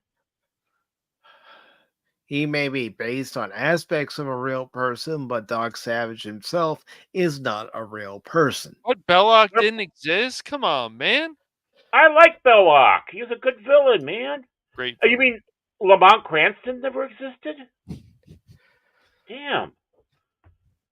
And you know Yes, what? folks. And Indiana. And sad enough, the Autobots and Decepticons Wait. are a work of fiction. So you're telling me that those grapes that were laced with poison, that didn't happen? They don't do those things? Come on, man. And that poor little monkey didn't. You know, the thing is George Lucas and Steven Spielberg did base aspects of Indiana Jones on real archaeologists and real people. Sure they did. Aspects. Yes, aspects, yes. Well, a lot of characters, they are. I mean, for crying out loud, Chewbacca was based off his dog, Indiana. I know, right? The dog's name was Indiana. See, the dog. joke continues. You're named after the dog? Henry Jones Jr. I love it. I like Indiana. Yeah, we named the dog Indiana. Yeah, you have to do it in the accent. We named the Hey, dog. Yeah. There was a comic book series from Marvel called Dakota North. You mean she's not real? What? Yeah. Man. She was kick-ass. For as much as it pains me to tell you this, it's a work of fiction. There is a Cybertron, Mike. There is actually a Cybertron. NASA is hiding that information. When Trump gets in, he's going to open the UFO file. He said so, and we're going to find it. We're going to find them, the Greys. We're going to find Vulcans and Klingons. We're going to find Wookiees and Rhodians. All right, youngster, out you go. Don't come back. Ever. Well, that's something. What did I say? Baron has too much power right now. Okay, let me. I tell you, I'm Alex. I'm Commodore Alex. And I tell you, they're there. The lizard people are underground. We know that. They're hiding that. But when they discover Cybertron's out there and the chemicals in the water are turning the freaking Gordon gay. Oh boy, Barrett, how much sleep did you get last night? Actually, I got Have you taken your medicine? Yes, I have. But the thing is we haven't had any colas or anything of that like in the house for quite some time. Well, the long suffering picked up a bottle of cola, and I actually have a caffeine. This is low of him, ladies and gentlemen. This is very low of him. He's blaming the wife for his behavior right now because no, I'm not blaming the wife because she's just as guilty. She needed some caffeine too. See, he's pushing it on her. He's making it all about her being the enabler for him to pick up the cola and drink the cola. She is an enabler. How dare you, Baron? How dare you? I know. I'm a horrible human being. I'm a horrible human being. What could I? But when you haven't had caffeine for a while and you take it, it's like hello, back to that happy days. It's like woohoo! I'm back snorting that Coca-Cola. It tickles your nose. Actually, it's not Coca-Cola. It's no name, but it's a cola.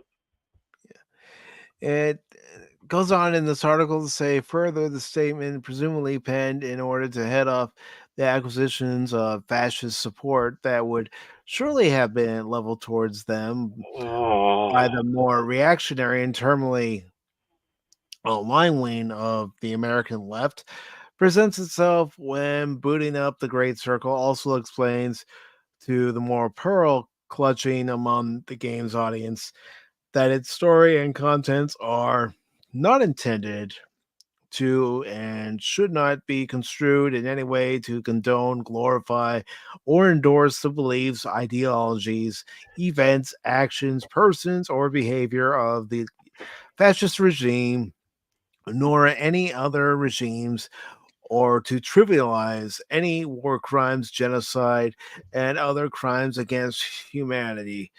Right. Again, we have fallen so far back Right. to where you have to have a disclaimer to explain to the very, and I know this is going to sound rude, but the very simple minded of society that Right. what you're seeing in this game, it's not real, folks. It's like when I I saw the disclaimer a while back for Gilligan's Island. I went, "What the hell is this?" I think it was on IFC. I went, "Oh I man, mean, I don't Mike, know. Better have Mike. it." and let me continue that. I shouldn't even have to have a Oh no, disclaimer or any kind of warning for Pop Talk. But early on, there were people that were freaking out because I voiced my opinion. So I put it there. Well, those disclaimers go back to even the 70s or so. Oh, I'm sure they The do. network does, yeah. I mean, network does not condone nor condemn the statements being done by the moron behind the That- mic. But Same thing. honestly, So Mike, Jackass, we do not blah blah blah. And I get it, yeah, but it's like people should know that this is. Yeah. it shouldn't be there. It shouldn't be there. People should be, Mike, you reading that? You reading that killed mighty precious brain cells in my head. I don't have many left, thank you kindly. But what little I had, well, That's a not my good fault. portion of those died. But you read it. You read it, and it caused the implosion inside my head. And you know what? And here's my olive branch. And I've always said it before. The problem isn't people who are liberal or people who are Democrat or left of center. That is not the problem. Most of these people are great people out there. They want to see a better nation, but they have a belief that there's a different way of getting there. That's what people on the left and the right both agree on. The thing is they have differences in how to get there, right? But you know they're catering with this statement. They're having to bring this out to the alt left, which I'm sorry to say, far bigger than the alt right now, and far more vocal, right? So I want to call these groups. I don't want them associated with the DNC. I do not want to see them. When I say DNC, I'm talking about the average person. So I don't want to associate with the average Democrat, the average liberal, or left-leaning person out there. Uh, take them out because a lot of these people are in many ways Democrat in name only because they're liberal, literally socialist, fascist, communists, all across anarchists, chaos, which doesn't build a damn thing. So we should call this the party of Karens. These are the Karen, or if you really want to associate with them, the Karen wing of the Democrats. But I'm pointing out that olive branch to give them an out to disassociate. And we'll just call them the Karen Party of America. Because that's all they fucking are. That's why we have to have this. And you know something? It still doesn't work. Because it involves reading. It involves being able to think. I'm not even saying critically think, just think. To take a breath. But these creatures, and I mean that, I don't care if I insult them or not, because they're not worth anything than that because of what they have done to this nation, what they've done to their party, what they are, what they're doing even worldwide. Because this thing is even outside of that, because as they're trying to push themselves in the politics of other nations. These are Karens, and these alert notices never work. They still take companies to court, suing them because they didn't follow the directions and the warning labels. And not only do they take them to court, they win. Mm-hmm. Like the couple who in California, shocking of shocks, sorry, Cash, shocking of shocks, who sued the the cream, what would you call that? So you don't get pregnant, right? Jelly, basically the jelly that you can put inside to not become pregnant, the spermicide. There we go. Yeah. Mm-hmm. They sued the company because they got pregnant. And why did they get pregnant? They found that it was just too difficult to make up toast and put the jelly on the toast and eat it because they were all hot and ready to go. I wish I was joking. I wish this was a joke. Look it up. It's out there. That's how fucking. And this was back in the 90s. Mm-hmm. This was back in the 90s. This is when a lot of stuff started to roll pretty good. But it started in the late 80s, but it really manifested itself in the 90s. Yep.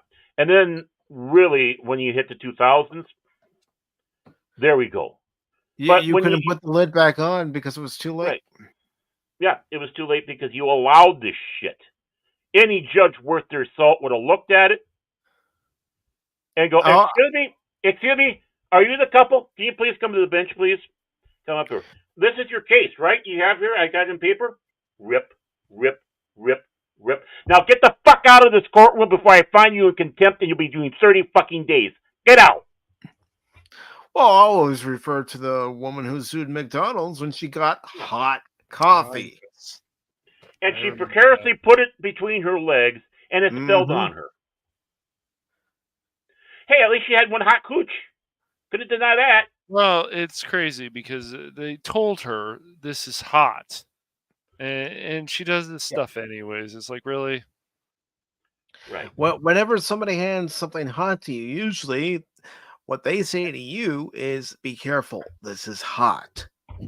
But Mike, you don't understand the context to this case. The coffee was actually hotter than it should have been, and that's the reason why they were giving her coffee that was hotter than what was allowed to be given out there. So that's why they deserve to take the whole fucking company down and have her and give her billions of dollars. Don't you understand that, Mike? Come on, Mike. You just don't understand people. You don't care. No, you want to know what I understand? Common sense. Exactly. I know that's gone by the wayside. A lot of it. I still understand common sense. If common sense tells you not to do something, don't do it. Right. That's right. Exactly. You're absolutely right. Did you ever hear the thing that Paul Harvey said back in 64, 65? No, Let's see if I can find this here. Okay, there it is. Do we have that? I don't want to. Okay, I loved Paul Harvey.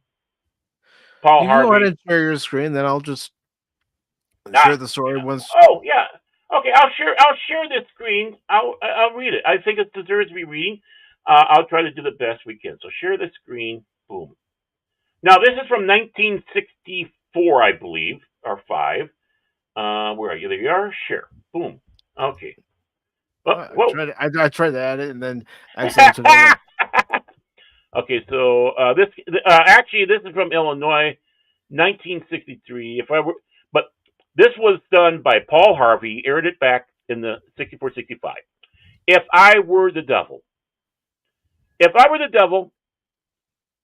were the prince of darkness, I'd want to engulf the world in darkness, and I have 1/3 of its real estate and 4/5 of its population. But I wouldn't be happy until I'd seized the ripest apple on the tree. So I know this might be hard for some people to kind of understand because it's how we kind of talk back in the day. So I'd set about, however necessary, to take over the United States. I'd subvert the churches first. I'd begin with a campaign of whispers. With the wisdom of a serpent, I would whisper to you as I whispered to Eve. Do as you please. Joel Osteen. To the young, I would whisper that the Bible is a myth. I would convince them that man created God instead. And by the way, we can even go with Islam, Judaism, any other religion, by the way. But back then, he was reaching out because a lot of people were Christians, okay? But I read this verbatim, but again, go with the the universal thought of this, okay? I would convince them that man created God instead of the other way around. I would confide that what's bad is good and what's good is square. Back then, square actually meant was you know good. It's have to be square, and it was. And the old I would teach to pray after me, Our Father, which art in Washington. And I'd get organized. I'd educate authors in how to make lurid literature exciting, so that anything else would appear dull and uninteresting. I'd threaten TV with dirtier movies, and vice versa. I'd peddle narcotics to whom I could. I'd sell alcohol to ladies and gentlemen of distinction. I'd tranquilize the rest in pills. If I were the devil, I'd soon have families at war with themselves, the church at war with themselves, and nations at war with themselves, until each in turn was consumed. And with promises of higher ratings, I'd have mesmerizing media fanning the flames. If I were the devil, I would encourage schools to refine young intellects, but neglect to discipline emotions. Just let those widen wild until before you knew it, you'd have a drug sniffing dog and metal detectors at every schoolhouse door. Within a decade, I'd have a prison overflowing. I'd have judges promoting pornography. Soon, I could evict God from the courthouse, then from the schoolhouse, and then from the houses of Congress. And in his own churches, I would substitute psychology for religion and defy science. I would lure priests and pastors into misusing boys and girls and church money. If I were the devil, I'd make the symbols of Easter an egg and the symbol of Christmas a bottle. If I were the devil, I'd take from those who have and give to those who want until I'd killed the incentive of the ambitious. And what do you bet I could get whole states to promote gambling as a way to get rich? I would caution against extremes and hard work and patriotism and moral conduct. I would convince the young that marriage is old fashioned, that swinging is more fun, that what you see on the TV is the way to be. And thus, I could undress you in public. I could lure you into bed with diseases for which there is no cure.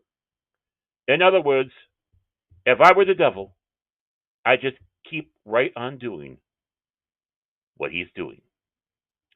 Paul Harvey, good day. And I've heard this. I've heard people recite this many times, and how prophetic a lot of this is, especially with what's going on now. How much did he say 50 plus years ago? No, 50 years ago. Oh, God. No, sorry. 60 years ago. How much is true? We got dogs at schoolhouses now. We have we have the church going against themselves. Right.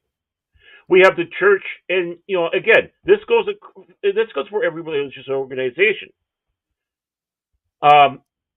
You have the churches that are promoting and being prophets for the world. That God is truly the world. Ignore what the Bible says. Ignore what God said. Ignore what's in the pages. The Bible is fallacy, right? I'm talking about being a believer, and this could be the same thing for the Quran, of course, with the Pentateuch, with the Bhagavad Gita or whatever. I can't remember what they have for the Krishnas. I do have these books, and I've perused through these books, right? So I'm not making this Christian centric, even though I am a Christian. I'm a devout Christian, but like Orson Bean, I may be a Christian, but I'm still a dirty old man. I will confess that. We all have our weaknesses. But, you have the churches going at each other. You have these fake false prophets Mm-hmm. like Kenneth Copeland, Joel Osteen, among others. Even it's just absolutely disgusting. And what false prophets do they have in Islam that's promoting the violence that's going on? Not just I'm not talking about regular Islamic people. I'm not talking about the average followers out there. I'm talking about those radicals. We've seen them. The Ayatollah Khomeini, the new one, not the old one. He's dead. He's probably in hell. Um, you know, how many of these do you have out there that's promoting this Sharia law, even here in this country? Where in Detroit they allowed a radical Islamic person. Notice the important word, radical. Mm-hmm. They allowed him to kill his daughter because of the honor, because he felt she was dishonoring because she was being more Western, and they let him go.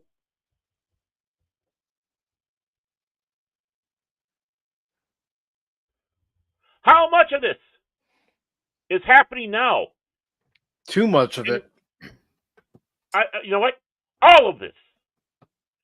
How many states have gambling? Huh? Powerball. Come on.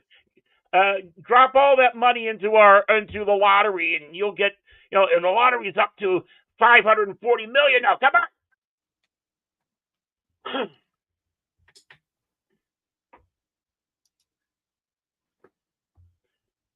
But there's one caveat. There's one caveat to that, Devore. We don't know which order fully the Quran was written. They turned the Quran where you have the largest book or largest surahs first, going down to the shortest ones last. Not in chronological order, which sometimes is confusing for them because, yes, he might be starting out with the saber rattling, and then as it goes along, you have the less saber rattling. As one person sat back and said, who is a Muslim? They need to have their Martin Luther. We just celebrated Reformation Day on the 31st, All Hallows Eve. They need their own. But, okay, look at the pills. We're filled with people, doctors, that are Dr. Feelgoods now. Look at all the advertisements, the pharma ads on the TV. Listen to what RFK Jr. is saying. He is absolutely freaking right. If you take this pill, you'll feel like this, as depicted in our commercial. And then they rush through the side effects. Wait a moment. You mean me taking an antidepressant might make me commit suicide?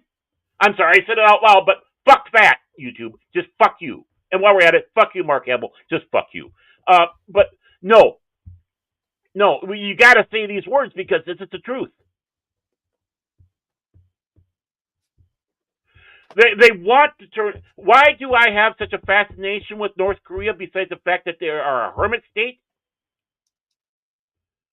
And I keep on saying, keep an eye on them. Do not ignore them. 10,900 soldiers in Russia. These soldiers are not there to be frontline. Face the depressed. When absolute bullshit when they're talking about this. Because, Putin's losing the war. He is not losing the war. But he is not advancing. He doesn't want to. He got what he wanted. He's just defending it now. At least one thing can be said about it. At least he's a man of honor in that area. Quit poking him. He might decide, okay, fuck that. I'm taking all of you. Yeah. These soldiers are there to learn how to speak Russian and other languages. They are there to learn how to deal with the West because they've been in a hermit kingdom. And fat little Cartman over there knows that. So they're learning these techniques now, how to communicate with their new ally. They have now entered into an axis much like NATO. You attack one, you attack all. Which will and that's dangerous. Right. Which will give little Kimmy boy down there more emboldening the Admiral of the Sabres, and it doesn't matter. He might do something that will trigger with South Korea, because right now South Korea is scared as shit, and properly so. And anybody out there should be. Because if little fat man starts something and there's retaliation, Putin and Xi will be coming in, because Xi wants to have that buffer. Mm-hmm. Putin, I don't think he doesn't. Yeah. Putin, of course, there's a lot more going on. And the press is lying to you. I am not praising Putin. I'm not praising Kim. I'm not praising Xi. I'm giving a warning, just like Churchill gave a warning. Just like many others gave warnings. And then, of course, accused of what they're warning about. Let's see. I'm going to peddle narcotics to whom I could. Fentanyl, anybody? That's what killed George Floyd, not the cop. It is proven. But because of that, we had these riots. Fuck you, Tim Walz. And before anybody goes after Barron, understand that he lives in the state those riots occurred in. I live in Minnesota. These areas that got burned down, I peruse through constantly, because there are great bookstores. They burned down the second oldest privately owned science fiction fucking bookstore in the nation, Uncle Hugo's, and their mystery store that they have part of that, Uncle Edgar's. They have great little restaurants down there. Heck, they have the Norwegian shop down there, Ingelbritsen. And as a Norwegian, you know where I'm going to go. Thankfully, they didn't get burned down. But you had the police house get burned down. Let's pull the cops out instead of protecting it. Oh my, where did they start getting all these weapons from? Gee, I wonder. I know that area well, and I saw it burn, and I cried. I saw these black-owned businesses burned to the ground by people that saved up their pensions to get their dream. The one guy, black firefighter. Own business. Yeah, a black guy who wanted to have a liquor store. You see the pictures and the pictures when this burned down. You see Minnehaha or whatever there. That's his store. I've never been there, but I drove by it many times. But a black man who took his firefighting pension and bought the place, hired people on, and it goes up in flames.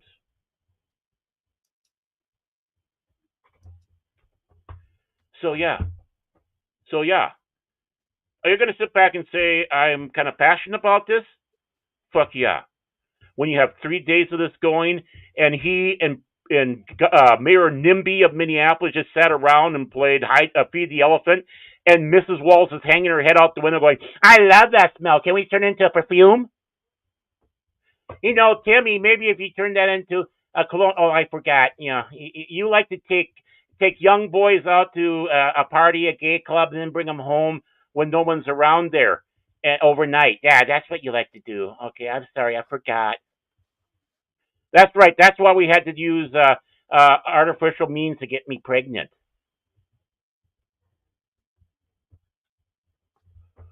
Yeah, I'm going to besmirch every fucking one of them because I lived the fucking nightmare here, folks. I've seen the fucking nightmare. I'm glad I live outside it, but I used to live closer, and I love these areas. I love the town, and I will never set foot in there as it is now, and it hurts me to say that. You're a proud resident of Minnesota, Baron. Everybody should have passion and concern about the areas that they live in. You know, I joke about it. About, you know, my Minnesota and try to bring out things. But the thing is, yeah, there is pride. Yeah, Bobby Zimmerman going out and making it big as Bob Dylan. Francis Gum going out there and making it popular. And a little movie called Wizard of Oz. You might have heard of it. That Mrs. C went to Happy Days. Yeah, and she Marion from Ross. Albert Lee area. Yeah, Marion Ross. But I'm just going with the character because it's kind of fun to do that. But, you know, she came from Albert Lee. Von Helsing in the original Dracula. He came from around where I live. The movies they filmed here, Jingle All the Way, Love Story. Yeah, they did. Well, it was called Dairy Queen, but they changed the name to what? Pretty Little Liars.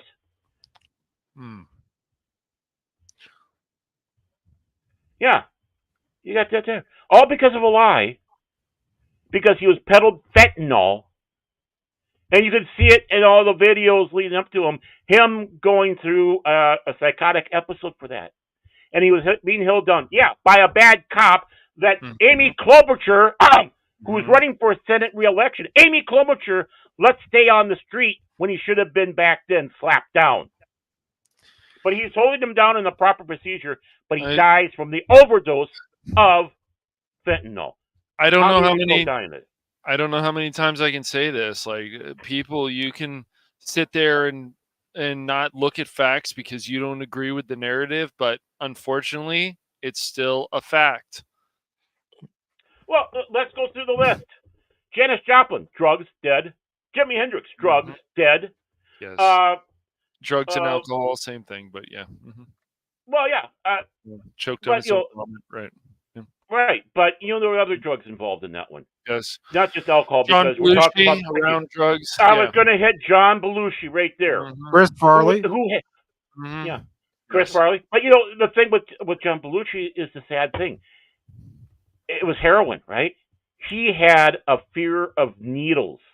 He had to have somebody else inject him with the heroin. His being sucked in to that overcame his fear, not fully, but enough that he'd sit there and let somebody else poke a needle. And then, of course, Elvis, my God, he was killed by medicinal drugs.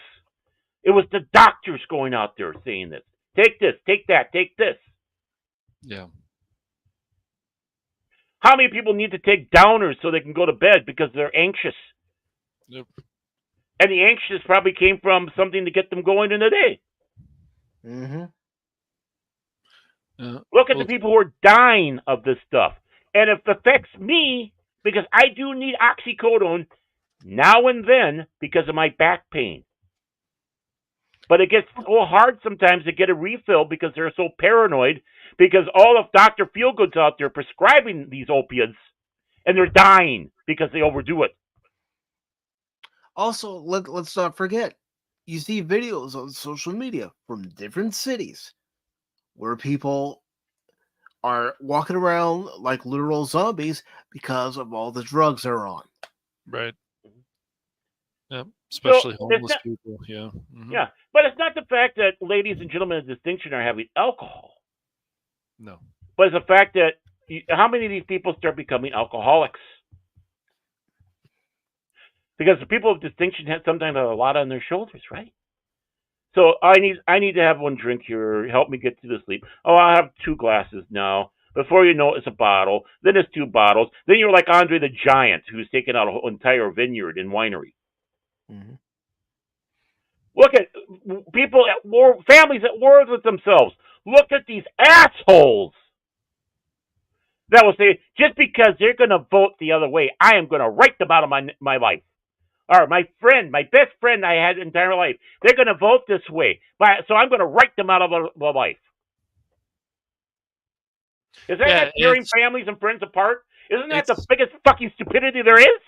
It's not just voting, though. It's other things, too. I mean, hell, people turn on each other just because somebody likes entertainment that somebody else doesn't. It's insane. But they will. Well, you had it there. A family atheist, and they disowned their child because they became Christian. Right. There's words that they were brainwashed. Or you have the ones out there that, that's not even, they went to a different political party.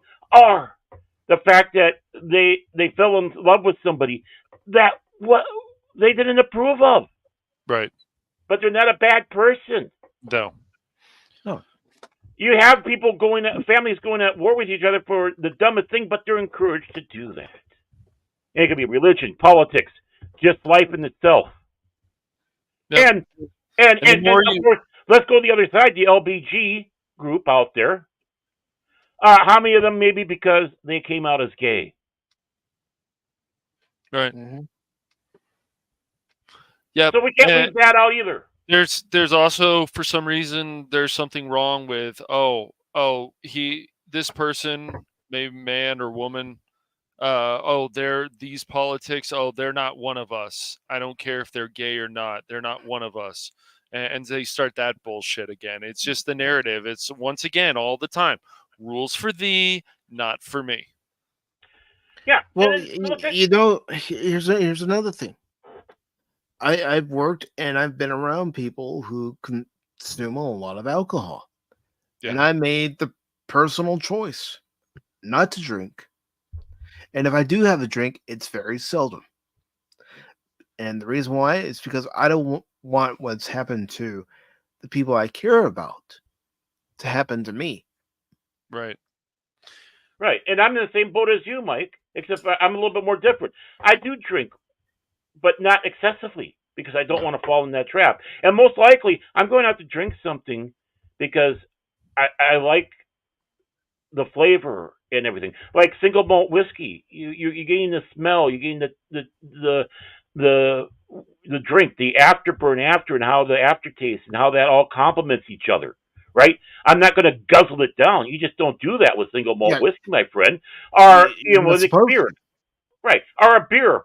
Okay, yeah, sure. Put me in the Chin Beards soy group, but I like the craft beers. Why? Well, they're just fucking better. I'm just tired of IPAs everywhere. It's like, come on, get a little more original. Can we start having more bitter out there beers like they have in England? Can we have a little bit more like this? Can we take a step back from IPAs? Not that I hate IPAs, don't get me wrong, but I like to have something that has more of a substance to it than the fact of alcohol. I don't want to be the person that's going out there and leaving twofers on the side of the road of empty cans of light beer because they don't like to taste the beer. They just want to get drunk. Yep. And because obviously I still feel there's a high depression, especially I mean, probably around the world, but just focusing on the United States. And this is how they're dealing with their depression: alcohol and drugs. Right. And there's people like some doctors. I'm not going to say all doctors, but there's doctors out there that are also pushing this stuff. And it's like they get addicted to painkillers. You got people like what was it? Prince. Prince got addicted to painkillers because he had hip Right. problems. He had hip pain for a number Well, of years in see, his life. people were saying that about Michael Jackson too. Yes, Mhm. yes. Michael Right. Jackson was on a lot of prescription drugs, and And that that's what killed stuff, him. it did. And they found out the doctor was basically a fraud. Mm-hmm. And Prince, I'm not going to be. This is not being cruel to any religious group or anything like that. The sad thing is Prince was Jehovah's Witness, and they don't believe in operations. He could have had an operation to take care of his hip situation, but they Interesting. don't. Oh, really? I didn't know that. Okay. Yeah. I Well, look into it. they will go. Some will go as far as if they can use their own blood. In other words, the blood gets recycled back into them, which they have processes for doing that. But they don't want. That's why you don't have them going for blood transfusions or even giving blood. Well, For them, for even them in somebody the religion that's sacred. even somebody like Steve Jobs probably could have saved himself, but he decided to go with this experimental treatment that he thought was better instead of going with other things. Well, he was Like going with the Eastern religion stuff that right, he right. was believing in. So Yes. he was going that way. You know what? And the big thing is he has the freedom to do so, whether we agree with it or not. He does. He and Prince and Michael Jackson and all the others have the right to go in that Right. direction, They do. as They long do. as it's legal. As long as it's legal, Exactly. right? And Prince broke no Exactly. laws, but unfortunately, he broke his life. Yep.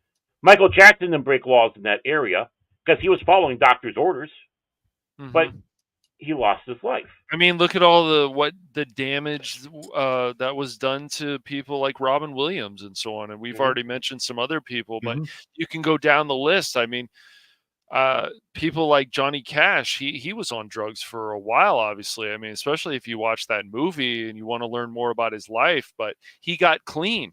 And some of these people, they can't get clean, or they do get clean for a while, then they end up going back on the drugs because of depression, something going on in their life that we don't even know about. Yep. By the way, I want to I want to address this one here. Actually, I mean, I hesitate to say like, but when I'm really paying, I'll take it. Right? It makes me more not give a shit about the pain, and I can feel when that wave comes through. But it makes me constipated. I'm sorry. I don't mean to be TMI on that one, but I'm just saying that's one of the side effects. Now, what's the one that starts with a V? There's the other one. It starts with a V. I got a middle block on it, and that one's supposed to make you sleepy, just like oxycodone. The same thing. Oxycodone can make you go sleepy. Back in the day, I used to drop and take naps at a drop of a hat because of the gabapentin, methylcarbamol. At that time, I was taking more oxycodone because I'm coming off operations and stuff Hold like on, Bear. that. Hold on, Bear. What? Red already took care of it. Woohoo! Good job. I should have Rumble Up. I don't know why I don't, because I'm an idiot. But what is that? I can't. I hate having middle block. But I took this other one, which is supposed to again make you sleepy and stuff like that. Oh, not me. I took the stuff, and it was like a squirrel, right? A squirrel who was drinking Red Bull all day, and then pushed his nose into a bunch of speed, and then ran to a fucking transformer and blew himself up and took power out of the whole neighborhood. That's what it did to me. Vicodin, thank you so much, Paddle Wannabe. Thank you so much. You're a lifesaver, and it's the only time I'll ever say that. So I hope you do have that time stamped. But yeah, Vicodin, Yeah, I've Vicodin, heard of and Vicodin, yeah. and I took that, and it gave that. I mean, my heart was racing mad, all that stuff. And I'll tell that to the people. It's like they say, "What you have any allergies?" And it's like, "Well, not really an allergy. Yeah, I know they got Vicodin down as an allergy, but it's more of a reaction." I guess I shouldn't have to say that, but I'm funny that way. And I tell them the side effect it gives me, and they, oh yeah, that's kind of weird. But we do have cases of that happening. So I'm one of those that goes under that small amount that Vicodin does. But yeah, I agree with you there with was it Adamas? Yeah, I refuse to pop them. I can't. I refuse. I mean, there was, like I said earlier in the day when I was in, after the operations and such, and so much pain. Yeah, I took a little more as prescribed, as prescribed. Right. Because like Mike, I've seen too many people in my family that I cared and loved about that were in some way and fashion addicted to drugs, alcohol, or both. So I made sure I took it that way. Thank God, I never got addicted. But if I need to, I will take a Vicodin. I mean, not Vicodin, but oxycodone because of the pain. It's a good, it's a good tool, not an end all be all. And their use as too much end all be alls, which of course started having us with the oxycodone opiate crisis going on. Because the people are listening to their doctors, especially the Dr. Feelgoods, because they're getting a kickback from the farm. And now they find themselves with these problems, the addiction, the constipation, and then the worst thing of all, the stuff not working anymore, but they still need to take it. As it destroys their body. So there's that one thing that Paul Harvey said, right there, boom. Mm-hmm. We got that. And when you're talking about, with the entertainment, how much have we bitched about exactly what he said about that? Why are you turning this into, why are you putting all these cuss words in Star Trek? They don't need to be there. Or even Star Wars. Right? Why are you encouraging all this titillation on there? Especially stuff that doesn't need to be. Look at the prison problem we have. Yeah. And like I said, Padawan, it's because I've been around people, I've worked around people who had an alcohol problem, and I told myself, don't let yourself get to that point. Oh yeah, we worked with I worked with an alcoholic. I mean, I really liked the guy, and unfortunately, he's not with us anymore. I think he died of a heart attack. I think that's what I was told. I was talking about the old days. But you know, his girlfriend was pissed off at him because he got pulled over for DUI, and now she's got to wear the basically the drunk license. There was what I can't remember what the actual name, the nickname that was given to it, but so she's got to go around, and of course, before if you had those on, the cop could pull you over anytime. And it's not her that did the crime, but no, we have to because you're living with the guy in case he might go out there and be driving, and then they can force her to go through all that stuff for nothing, for no crime she committed. They took that away, thank God, that National Socialist attitude. But he got it. He got his license taken away. He still drove, right? He still drove. And he didn't live far away from where we worked, so he would go home and come back. And we knew when he had a proper liquid lunch because he'd be like walking around like Cash before lunch. And then he'd come home and it was like, yeah, happy, happy, joy, joy. And we look at each other and go, yep, yeah. I'm He not had a liquid involved lunch. in this. I'm saying the attitude. And he almost lost a finger on a saw because of that. And our work somehow managed to bypass everything where they didn't do a blood test on him or anything for drugs or alcohol. So that saved his life. Because, well, in their ways, they were caring. They didn't want him to get into trouble, but you look back and go, maybe he should have. It might have helped him. Mm-hmm. It's just one of those things.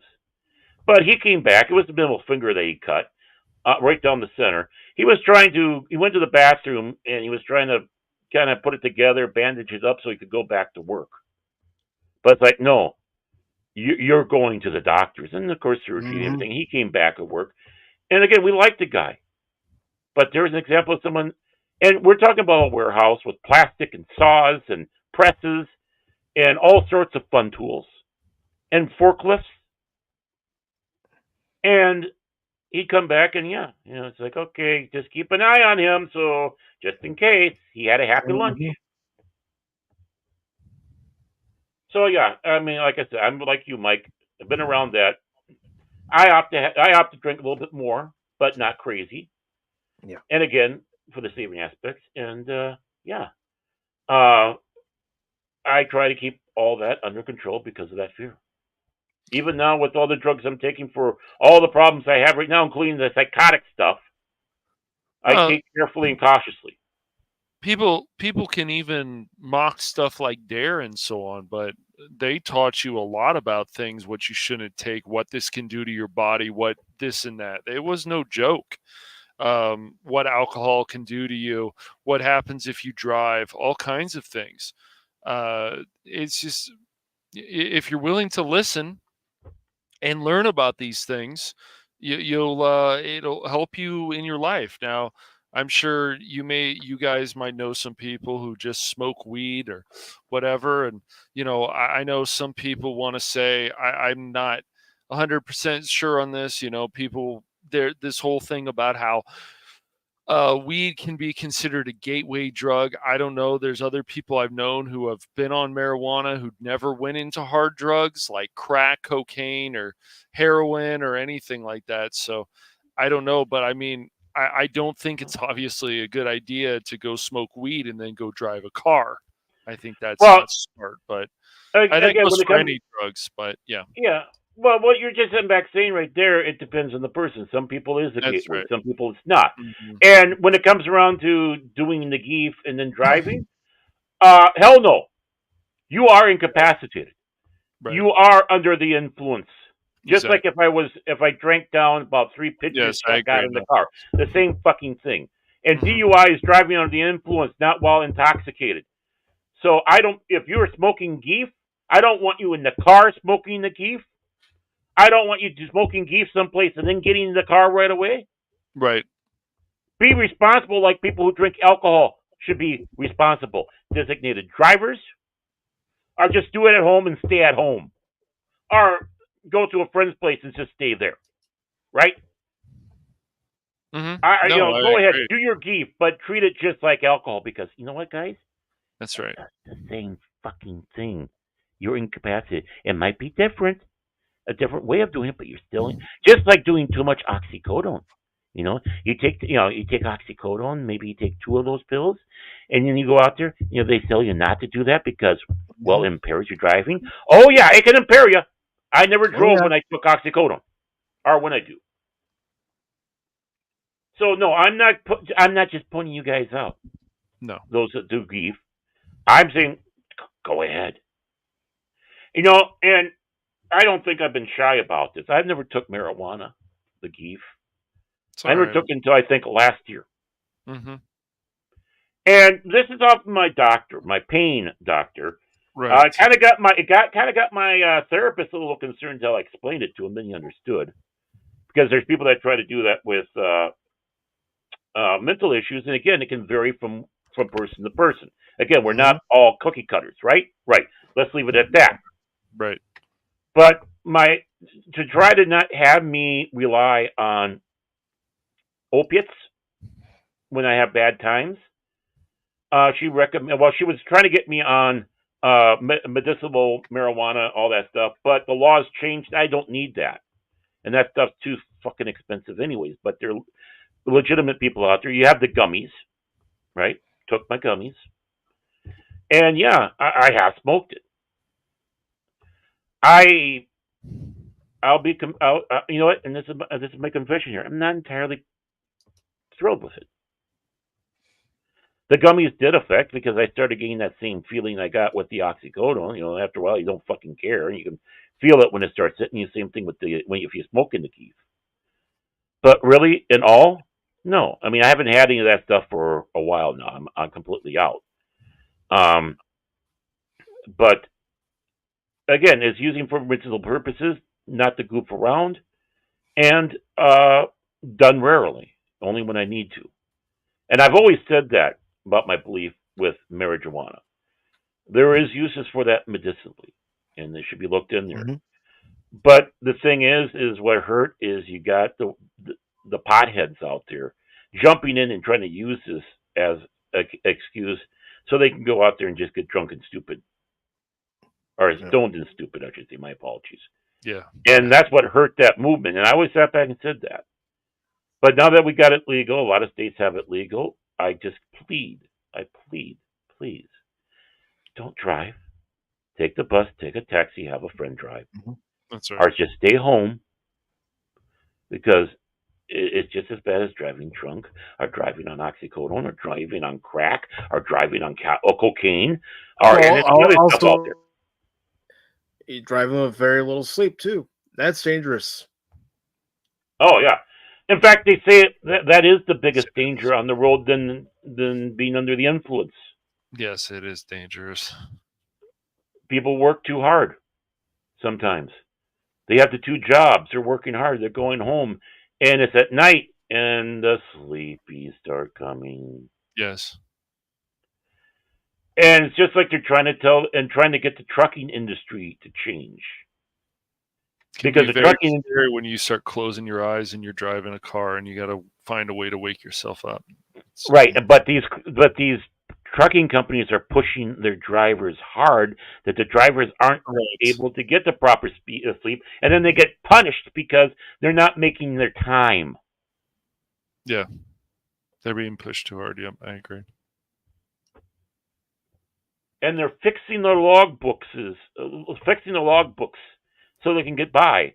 So when they do get pulled over, they see, look at this. And you know what else? With that pressure happens, you start seeing these truck drivers having a little drink, which happened to my uncle because he was a truck driver. He drove a green Optimus Prime, and also starts going to drugs, speed, stuff like that, the little white pills. And there we go. What's the devil doing? He's making us have to do that to get our cheap goods from China.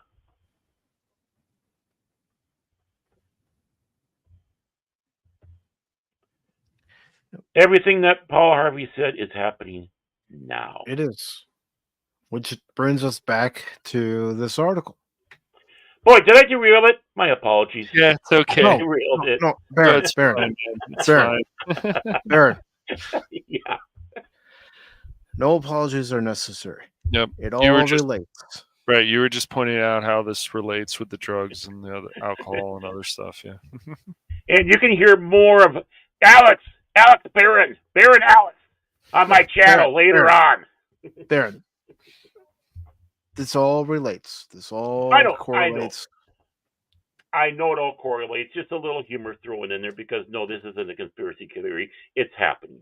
So yeah, and it correlates because this is the stupidity that we're dealing with, and it was prophetized. Whatever. We had a prophet, and he told us, Yep. and it's happening. Yes. So the article, and there's not much left of it. Right. It says, while machine games message is particularly egregious due to it only being included because some players are unable to separate fiction from reality, as noted above, it's scary. Spencer and I are on the same wavelength. Mm-hmm. Yeah, me too. Hey, Spencer can be good. He can be good. Yeah. He's okay. It is far from the first such content disclaimer to be included in a contemporary video game title. From Destroy All Humans to Reprobed, warning players that the game's original sex change side quest had been included without any edits, to Tomb Raider 1 through 3 collection apologizing for the serious harmful impact, to Ubisoft apologizing for how some characters and cultural reference contain stereotypes in Beyond Good and Evil 20th Anniversary Edition. The current era of video games has gone to a great but ultimately unnecessary lengths just to keep themselves in the good graces of socio-political watchdogs. Idiots. All in all, while its inclusion is embarrassing for machine games and truthfully insulting to the vast majority of players who would never have assumed such a link between depicting Yazis as bad guys and endorsing their ideology wholeheartedly, it's unlikely that the disclaimer will be removed before Indiana Jones and the Great Circle hits shelves on December 9th. Now, I will confess, I do intend on playing this game because I have Game Pass, but Me I'm too. not buying the game outright. No, I me want to either. see it. Yeah, I want to see you play that because I'm curious, and I don't Yeah. have Game Pass or I do the same thing. But this isn't just insulting the game players. This is insulting all the fans of Indiana Jones. Yeah. I think they took that It's disclaimer. insulting to common intelligence. Yes. Right. I think they by the way- finally took that disclaimer out of Tomb Raider because when Spock was showing us, that disclaimer didn't seem to be there anymore. So She has boobs. Get over it. That's the only disclaimer. That's the disclaimer I'd put on there. And stereotypes. Every game, everything has stereotypes in it. Mm-hmm. yes, But it's not representing the whole either group of people. It's sometimes just the villain or even the good guy doing that stereotype. Oh, Everything is a stereotype when it comes to making a story. it's just crazy. You see that disclaimer, and certain people, oh, I'm gonna be okay. I'm gonna make it because I saw the disclaimer. By the way, forgive me. I do want to clarify one thing to my previous rant. Yeah. Okay. This also goes to the atheists out there. There are a majority of the atheists out there are just living their life. They just don't believe in God, or maybe they're radical and they're agnostic and think there might be something out there, but we don't know what its purpose is or what it's doing, right? So we have them, right? And they're not going out there screaming, yelling, demanding 10 Commandments taking off of anything or other than that. Like people like Harlan Ellison, like people like J. Michael Jasinski. Right. Where they wrote and they put religious things into their stories, but it wasn't in a bad way. And there might be something that would be properly done to point out something, but not the overall. But the thing is, atheists, with what Harvey sat back and said, is this is what you have to worry about. The government will teach you how to say to pray Our Father which art in Washington. They want an atheistic state, but the state is God. It's how it always turns out. In Germany, it was the little Austrian with the funny mustache. He was God. In fact, there was a website out there that was called that. H is God.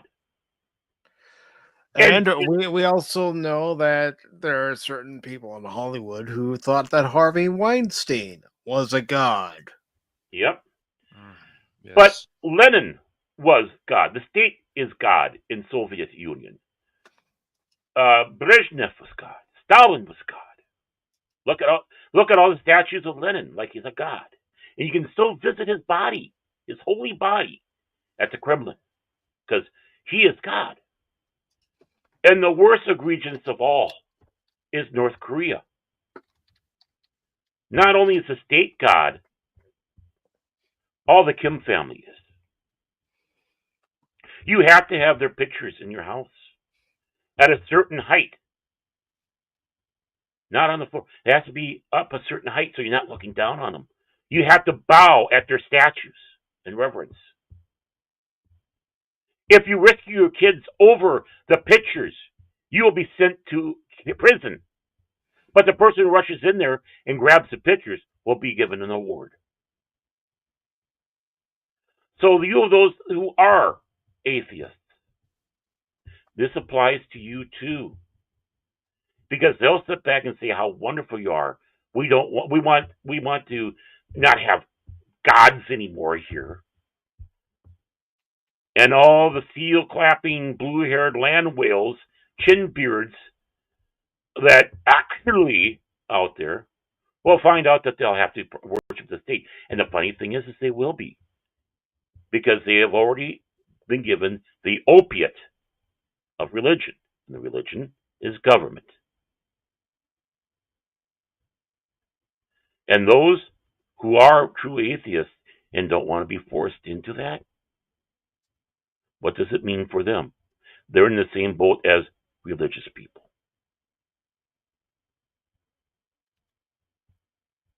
I'm an equal opportunity warner. Again, I don't care. I mean, religiously, I do care. I want everybody to be saved and go to heaven, right? But on the other level, I don't care. I don't want you to get hurt. Mm-hmm. You have a different belief or an outlook in life than I do. I don't care if you don't believe in God, or if you do believe there's something out there, but what is it? What's it about? I want to make sure you're safe in this nation, as much as the Missouri Synod Lutherans, as much as the Roman Catholics, as much as the Shiites and Sunnis, and the other different branches of Islam you have out there. I want you safe as long as you're not hurting anybody. Yeah, go ahead, prophetize. Go out there and try to convert. It won't happen, but try to convert me. That's fine. Let's have a nice conversation. That's all I ask. Mm-hmm. That's what we need, and that's what they're afraid of. They don't want that. But in the end run, it'll become the state is the religion. And honestly, I don't want that here in the United States. I don't want that anywhere.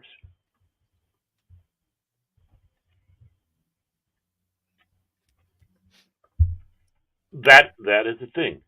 So even atheists, I'm talking about the real one, the real people, you're in danger. What is this? A Christian fighting for me? Hell yeah! You're my family. You're in our house. Why would I tell you to get the hell out? Just because we disagree on something. I love you. Because we're family. I will defend you to my death. As a Christian, I will do that for an atheist. I will do that for a Hindu. I will do that for a Muslim. I'd even do it for a Baptist. I'll fight for I'll, anyone, even if they don't agree with me. right. I'll do that for a Democrat. I'll do that for a Republican. I'll do that for an independent, like me, constitutional conservative. I'd do that for a libertarian, a Green Party, even the Socialist Workers Party they have here.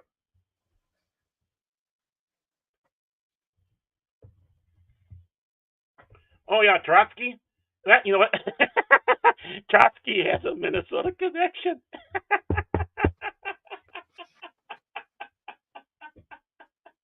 I don't know if you want to hear it or not. Yeah, you had, Let, no, let, let, let's go ahead and read our next article. Then I'll let you know if I want to hear it. Oh, I was gonna say. I thought that was a no. But yeah, you had those that followed Stalin, and you had the Trotskyists. You had that division. You had that big religious war of government. But yeah, go to the next story. I took over the show now.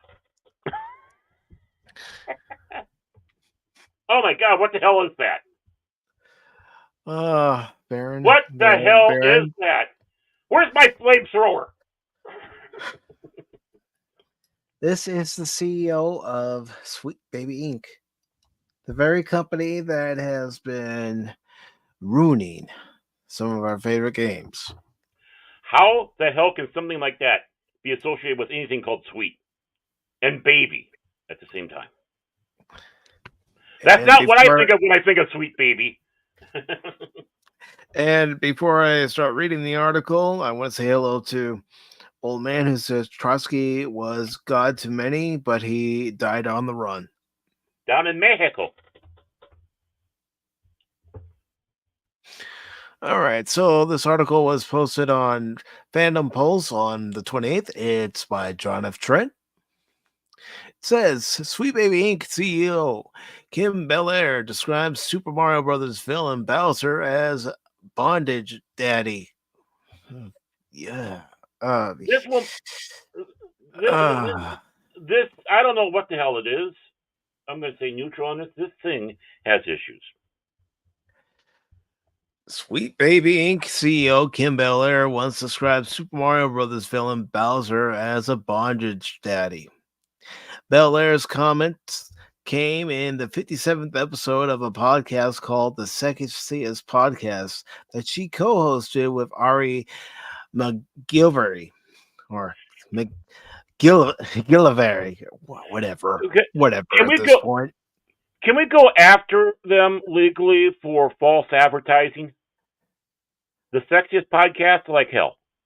No, they need to change it. I'm going full Tyrus here. I'm going to full Tyrus on this one. I think the feds need to go in there and start kicking ass because that's false advertising.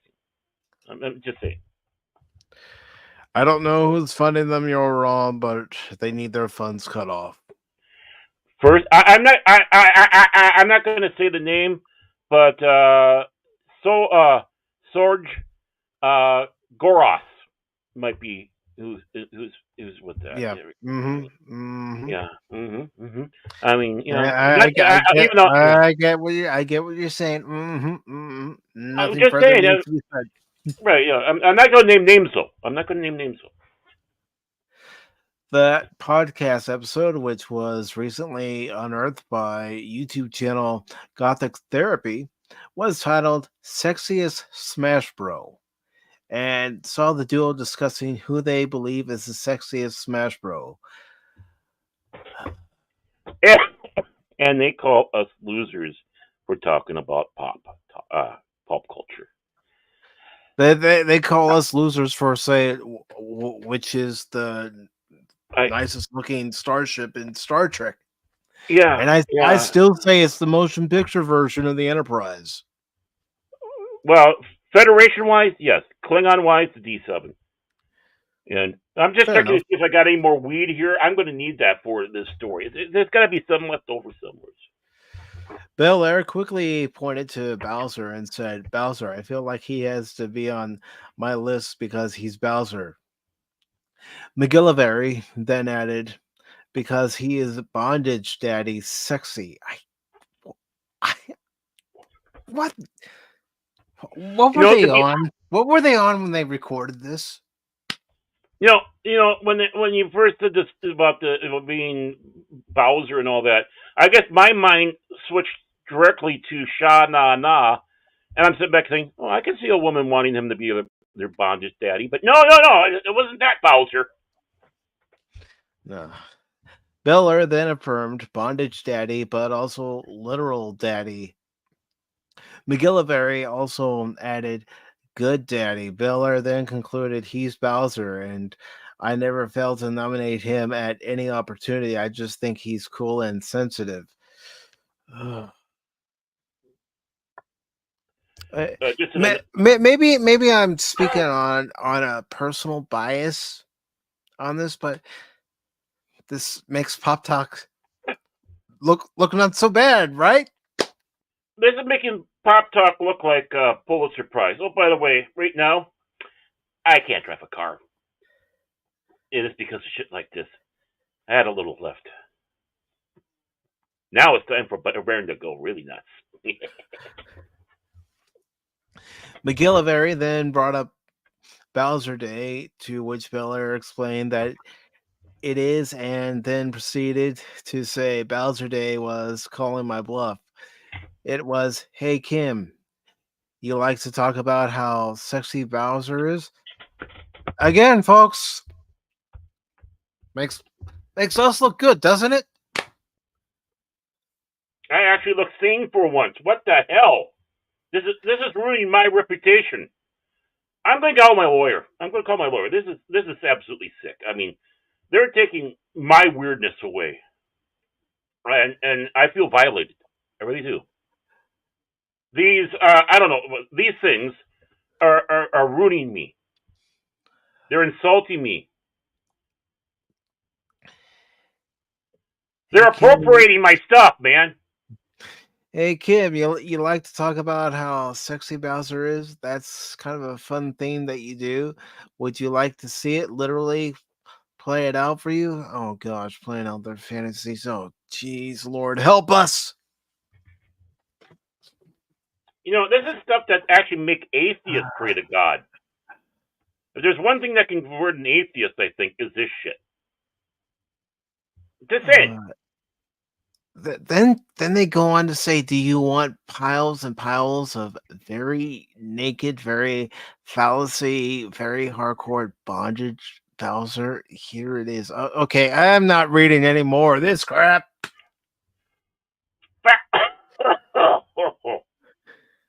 Okay. Actually, I'm kind of doing it because I'm hurting, but this is appropriate time for me to actually do what little I have left there. And so, my apologies. I needed something to get through that. It also helped my depression. But I guess you got this one. I just got this thing. What the hell? I guess if there's any guy out there that wants to tap that thing, the best thing to do is make sure you cosplay as a Bowser, holding on to a dog collar and having some cuffs and chains and whips. Of course, and she'll probably I have have my limits as far as how far I'm willing to go in an article, and an article like that, I'm sorry, the headline at first when I chose it for this episode was making me think, okay, maybe it's some satirical funny thing, but no, it gets on levels of weird. That's We're why going to levels of weird we ain't never That's seen. where they're talking about it. This stuff happened with the vampire lady and Resident Evil 6 Village. This happened in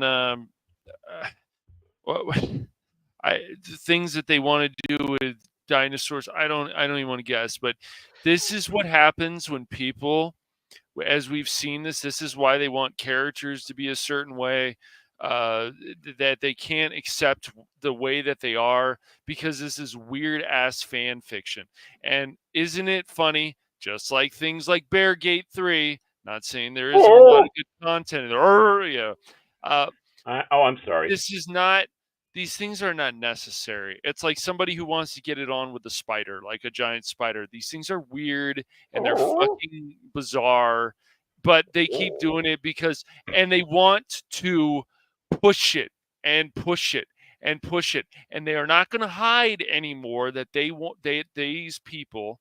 I don't know what we want to call them, journalists, whatever you want to call They're them. not journalists. I don't Oh, know hell what no. the hell you They want don't to call them. deserve to be No, called I know. journalists. But the thing is, we deserve to be called journalists. they talk about how people like we're the weird ones, that we're the incels, we're this, yet they go into a whole new level of fucked up shit that it's just out of control. And the sad thing is it's going to get worse before I it ever forgot to gets do that. better. Yes. I forgot to do that. I should have when I was describing myself at the beginning of this podcast or this YouTube. I am a weird. I'm a weird, deplorable garbage. There we go. Got to put the weird in there. I'm proud to be You're weird. a weird, deplorable piece of garbage, eh, Baron? There we go. That's me, and I'm proud of that.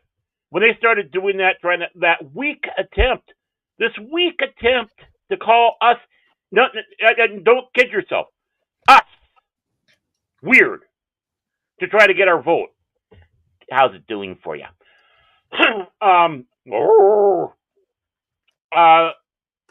It's like you are the ones calling us weird. When you got this shit out there. Yep. And then there's other people who will defend this and say, "Oh, well, that's just No, they want people to know this because because these are attention whores. These are people who need attention. They're narcissists. That's why they say these things. They want people everywhere to know what this is, and they want to hopefully encourage more people to talk about this crap too. The thing is, for many, many years, nobody said, "Hey, you know what? I think that if you think about it, Bowser is a bondage daddy," and you're like, "Sexy bondage daddy," or something. You're like, "What? Excuse me? What the fuck are you talking about?" When Donkey Kong be the same thing, he keeps on, grabbing and tying up and keeping there, so poor old Mario has to work. So right. I mean, my God, what's going on while they're doing cutscenes? There's something going on, It's like, well, I mean, are people going to start saying the same thing about Shredder when he kidnapped April in the '87 cartoon series? Oh, you got this action. This is just weird, bizarre crap. Mike, I think they did have stuff like that out there. You got these weird people, and they have forced sex fantasies. There, see how I skirted that one? Forced sex fantasies. They look at these bad guys in these things, and then they start fantasizing. They want that done to them. And this Kimmy, who's or whoever it was that was talking about Bowser and all that, and was it Sir Retzum? He goes, they're failures and they're getting funded and they're going to run out of money. Well, when it happens, they'll be living in the back street and they're going to find out there's going to be a Bowser there doing the forced sex thing, either that or so they can get $10. Yep. That's why these people want to have their way, so they can change Zelda, change Link, change all this kind of stuff, because it's once again their crazy ass fan fiction that just doesn't even relate to the property. But they want these things to happen because they need it. Cash, honestly, we are beyond fanfic with this. I know. We're going reality. We're going into a completely different area with this. I know. No, what we're looking at is full-fledged, right on psychosis. Yeah, this is psychosis. They are psychotic. Yes, I know. This should worry you. Yeah, yes. I mean, I'm not kidding. I'm not kidding. If there's anybody out there who's watching this and you want to tap that, go and cosplay as Bowser. Make sure you have the cuffs, the whips, the dog collar. And you go up there and going, "Hey, baby, and you'll get her. You don't even have to take off your costume.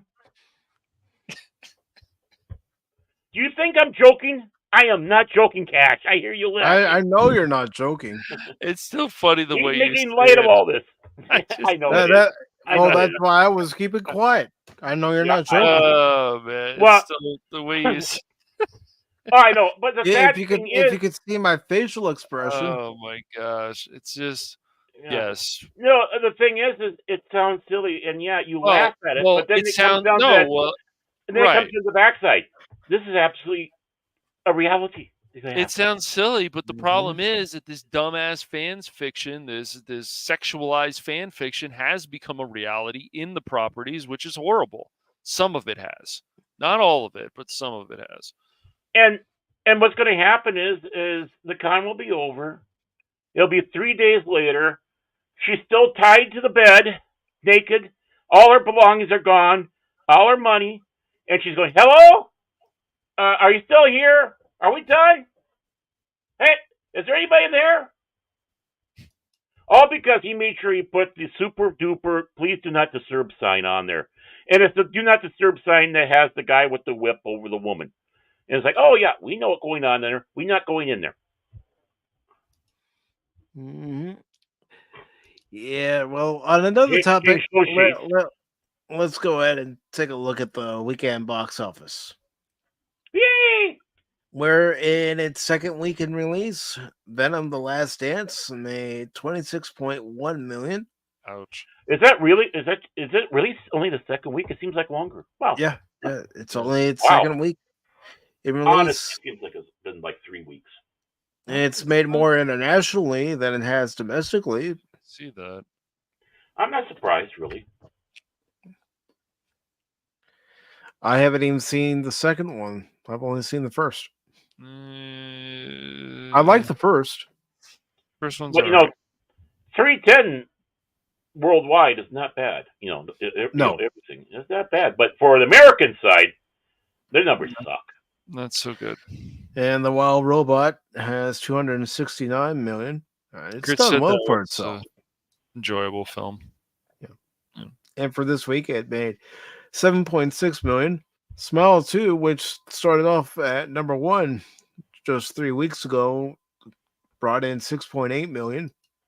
And it currently has a worldwide total of 109 million. You notice that the domestic and international are very close to each other. Mm-hmm. Yes, they are. I find that interesting. Yeah. Let's see. Conclave, that made 15 million. And this is the first week? Yes. And they were only in 1,000. I believe. Okay, so they have no international on this, and only 1,000. It's been in release for 9 days, so 1 week. So they don't even have that in many theaters. No. Okay, so what does this say? October. Oh, this is a few weeks ago. Okay, so according to this, Smile 2 has a budget of 28 million. So it's already gone past it. Yeah. Mm-hmm. It's a so success. it's a success. Yeah, even domestically it's a success. Worldwide, definitely so. Yes. Because you got to put those numbers in. You can't ignore the international numbers and say, we lost money on this. Bullshit. And I don't know about the budget for Conclave. I'm going to look it up here real quick. Yeah. Just to see. I find it funny that it's only $17.95 for theaters. That's really low. I mean, no wonder why I only got 15 mil. Its film budget was 20 million. Okay. Well, I mean, they're only, you might as well say 4 million. Yeah, under and when the that international budget. yeah, and when the international market opens up, if it does. But you know, I mean, I don't even know if this is a pro, anti, or down the road neutral on the Roman Catholic Church film. I don't know. I don't know, but you'd think it would have more theaters, and it would have done better, because people like that stuff. We're talking about, the church and the secret organizations in there. Oh, what do they have hiding in there? Maybe they got the Ark of Heaven.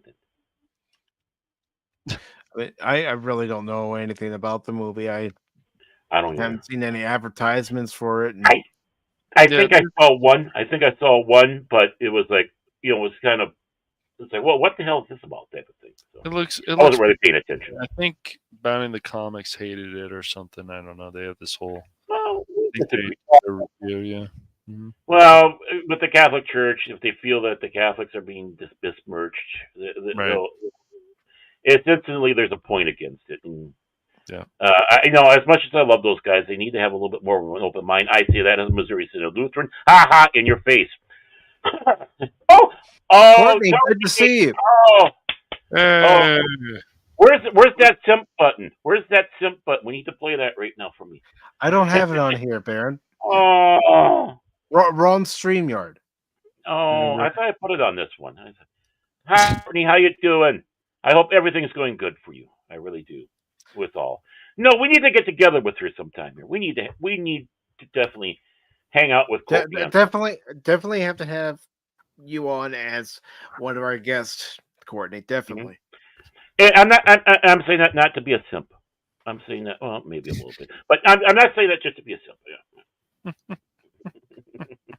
I can get away with the stuff because she knows me. She's adorable and she knows me, so I can get away with that. Courtney's cool.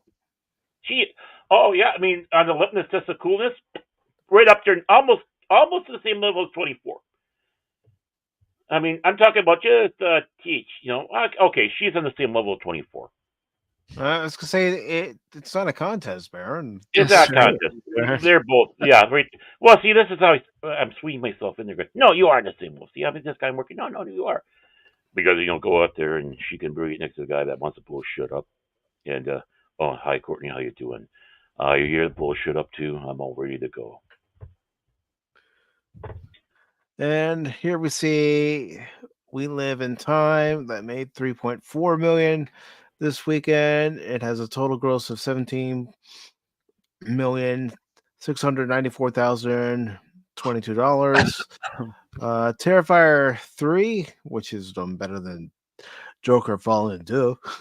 That's for sure. Ugh. Wait a minute, where is that? Shouldn't it be like 2? But shouldn't it be still in first place? The best DC superhero movie ever made. This is going to save DCEU. And you know what, Courtney? That's all any of us can be to ourselves. And yep. Mm-hmm. And you are super cool. Mm-hmm. Animos, not so much, but you are. You are. All right. So Terrifiers made a total of $50,541,752. And then we have Bull. I can't even do that last part. Bull, yeah. I think this is the movie from India. I think. I'm not 100% on that. And well, that is, yeah. Go. I don't know if you can click on, but don't kid yourself. You're going to start seeing more films from India and Korea, South that is, becoming mainstream movies over here. Yeah. Why? Because our stuff sucks. But it made $2.2 million. Mm-hmm. And Thingham, you're welcome, again, $2.1 million. Beetlejuice still in the top 10 with $2,085,000 this weekend, and it has a total gross of $445,199,291. So that's not too shabby. And we got more domestic than we have international on that one. Mm-hmm. And the way this thing is going to go, this is going to become the new Rocky Horror. You're going to have midnight ratings of Beetlejuice, and you're going to have all the Beetlejuice super fans going to see that every Friday or Saturday night at midnight. Kid you not. And unfortunately, Transformers 1 is no longer on the top 10. And I really do believe that it's that first teaser trailer that really turned people away from it. Well, Transformers fans are used to basically being insulted by what they're being offered. Honestly, I don't see why when they start seeing then they go and see a trailer like that, and it's like, oh, yep, back to the same old shit. Why should I care? And before I continue on about Transformers 1, I do want to answer Courtney's question real quick. She asked, how was the new Beetlejuice in your guys' opinion? I've gotten mixed answers. Okay, in my opinion, Courtney, I honestly care for the original Beetlejuice more than I cared for Beetlejuice. I'm not saying it's a bad movie. It's not. I don't think it's as good as the first one. There are certain ingredients that aren't there in the second one that were there in the first one that really made the first one what it was. Are those ingredients related to Gina Davis and Alec Baldwin? To a certain extent, but I'm not going to say a full 100%. I think it's just, one of those movies where it took too long to get its sequel made. Mm-hmm. I mean, I think it's good that they aren't in the film, and it's not a personal thing, but they're ghosts, right? How are you gonna make them look like they were 30+ years ago, right? You don't basically you are as you died. If you lost your head, you're walking around with your head. If your head gets shrunk, you go around with a shrunken head. Uh, it's easy with Michael Keaton because he's in all that makeup. Oh, by the way, Courtney, I can get Rocky Horror Film. I got toilet paper. I got popcorn. I got the spray bottles and stuff. We can have come on over. We'll have a Rocky Horror Day. How's that sound? I know I'm simply sorry. Nothing wrong with that, but Transformers 1, again, its first teaser trailer did not do it any favors. And honestly, you have to watch it for yourself to be able to judge it. But thankfully, it is on digital now. And yes, this is a plug for Wednesday's Pop Talk, the watch party, because we are watching this. And I want you all to give your honest opinion. Don't just go by my opinion. Don't think that my opinion is the gospel, because it's not. But watch it for yourself. That's our job. Watch it for yourselves and judge it for yourselves. I enjoyed the movie a lot more than I thought I would. I went in with very low expectations, especially based on that first trailer, and actually came out wanting more of it. That's a good thing. And Courtney says, I went a few years ago. They had a showing in Colorado. My friend and I brought everything, the rice, etc. Yeah, here we go. I've never been to a Rocky Horror live event. I know that's something where the long suffering. Her brother took her to one, and of course she's the virgin, and he brings her down towards the front. Yeah, she got an initiation.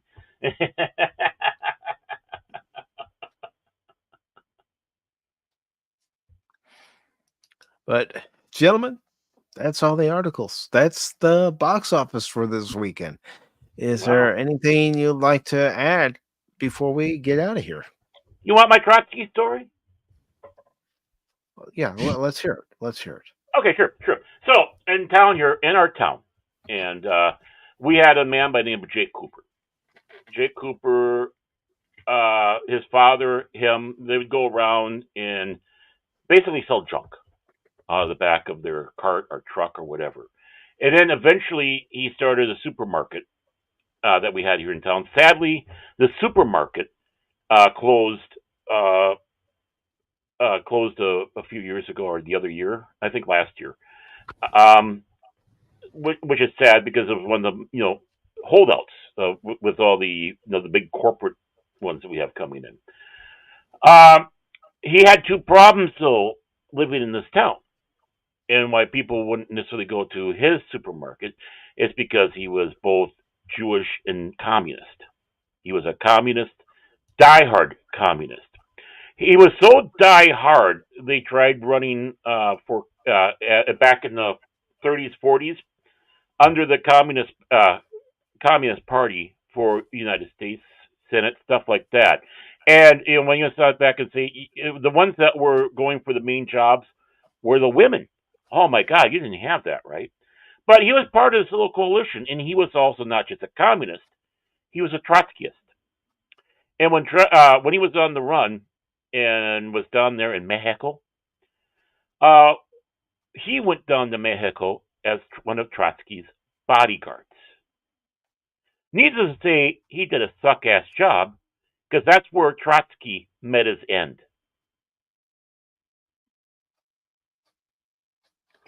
So you have a Minnesota, and more importantly, my town, that's part of the history, especially end history of Trotsky.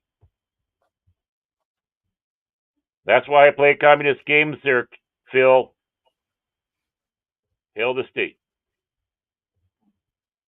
Yeah, his son took over, and unfortunately, with all the big stuff coming in, the Cooper's Market was closing, so are closed. So yeah, that's my quick little Trotsky story involving Minnesota. Very nice.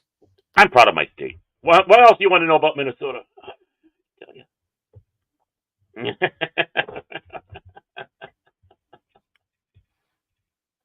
But folks, we are getting ready to head out. But before we do, Cash, Baron, would you like to promote?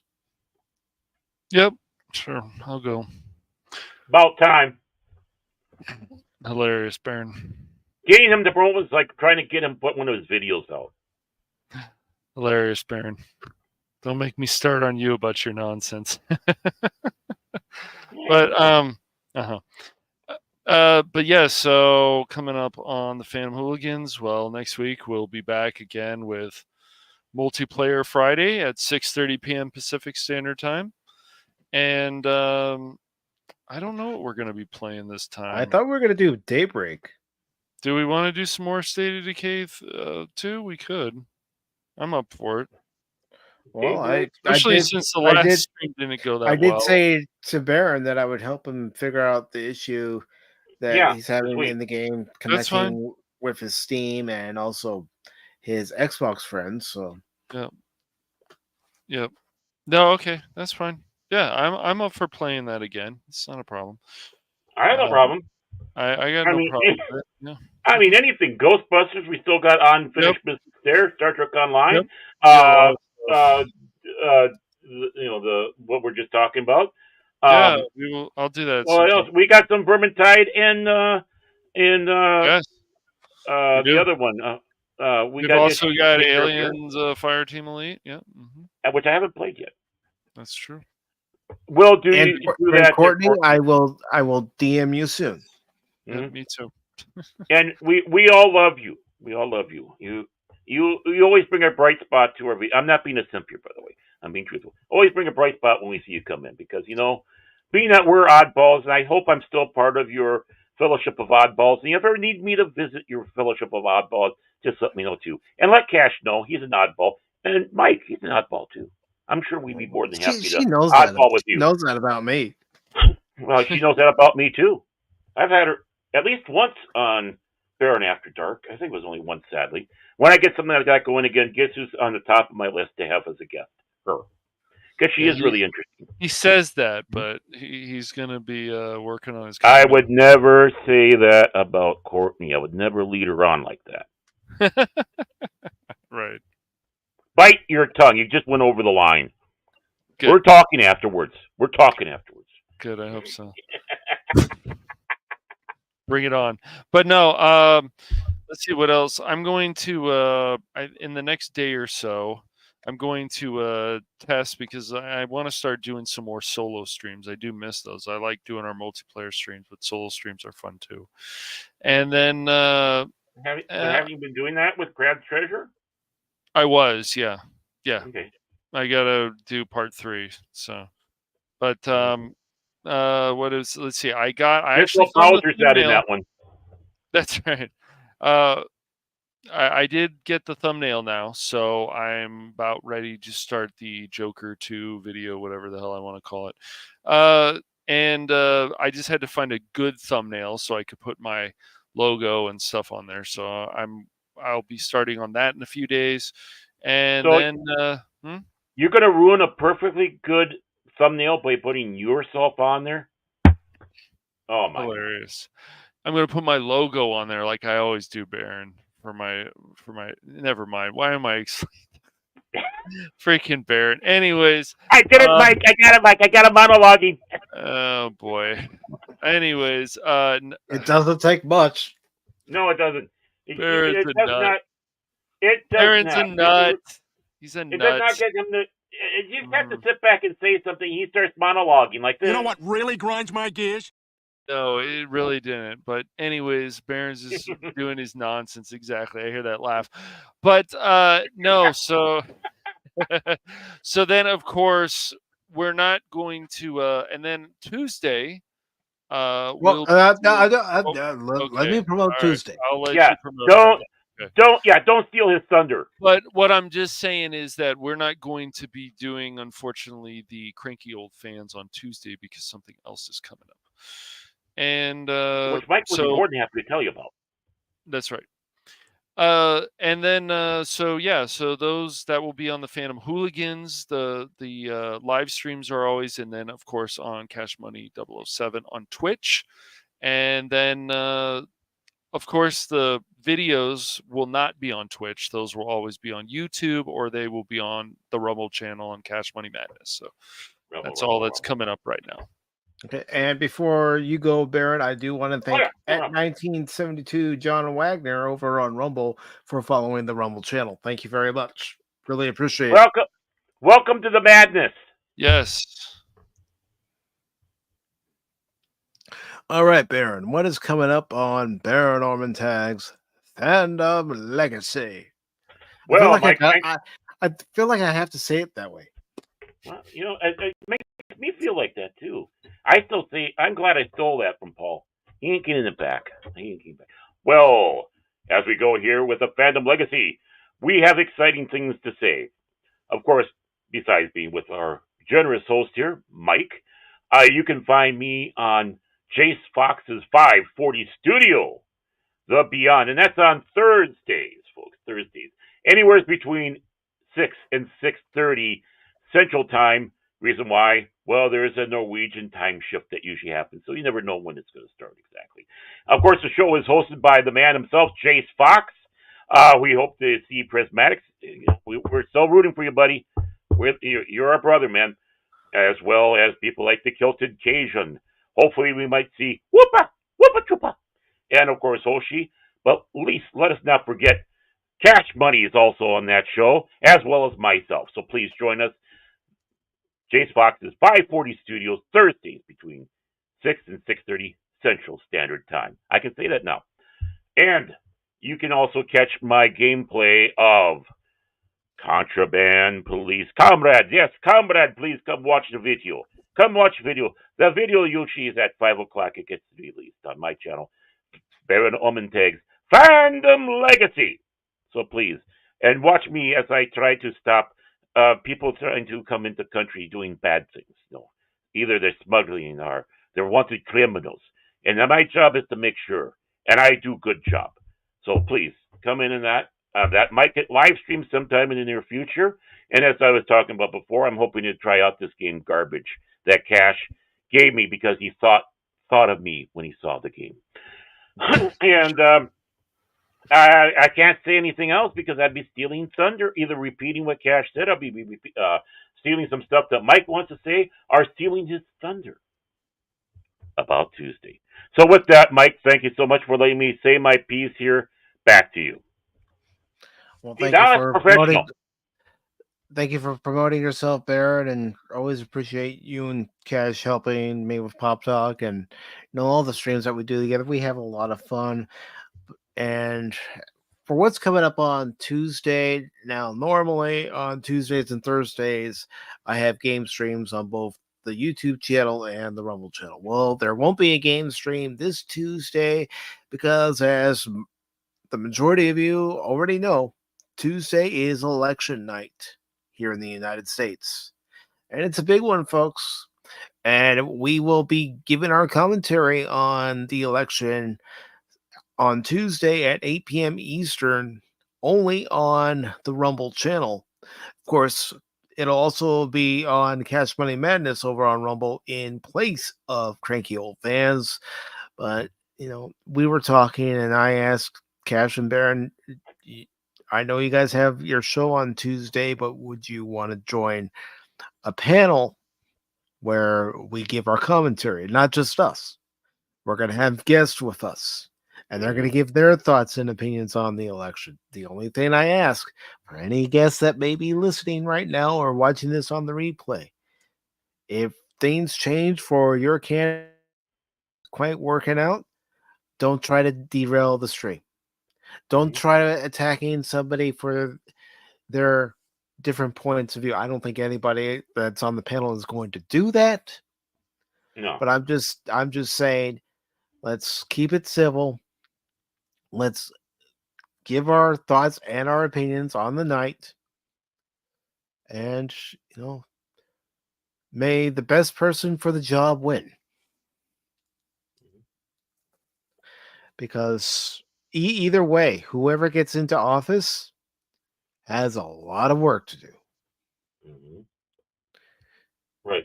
And I just want to sit back and say to everyone, if you don't mind, Mike, you don't have to hide who you're voting for. If you're going to a safe place. And I think everybody out there on the street should have no problems walking around with the person that they are voting for or would have. If you are a Harris supporter, don't hide that fact. You're not going to be attacked for that. Go ahead, put a pin like this up. This is Harris Walls. I voted already. I wonder who I voted for. If you're a libertarian, don't hide that. It'd be interesting to see a libertarian take on that. Well, we have a good friend of the channel who's coming on, and one of the things he did say to me was, "You do know I'm a libertarian." I said, "I'm aware of that, but I asked you to come on to give your point of view. I want to hear his point of view. I want to hear all our panelists' points of view." I'm not inviting people who are just on one side of the aisle or the other side of the aisle. I want to hear all perspectives. I mean, in all honesty, like I said, I'm an independent. I'm a constitutional conservative, but as I always said, I'm a small L libertarian and a small R Republican.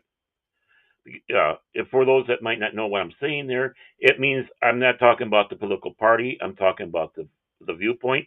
And as a political system, I prefer a Republican style, a republic over a democracy. That's all I'm saying there. But in many ways, you could probably throw a bit of libertarian at me because, there are things that what you believe in that. It's like, yeah, it doesn't mean that you are, you have to walk in lockstep or in some cases goose step with someone you voted for or your party. You can have disagreements and point them out. In fact, you should. This is my man. He happens to be Republican. I view him as a populist.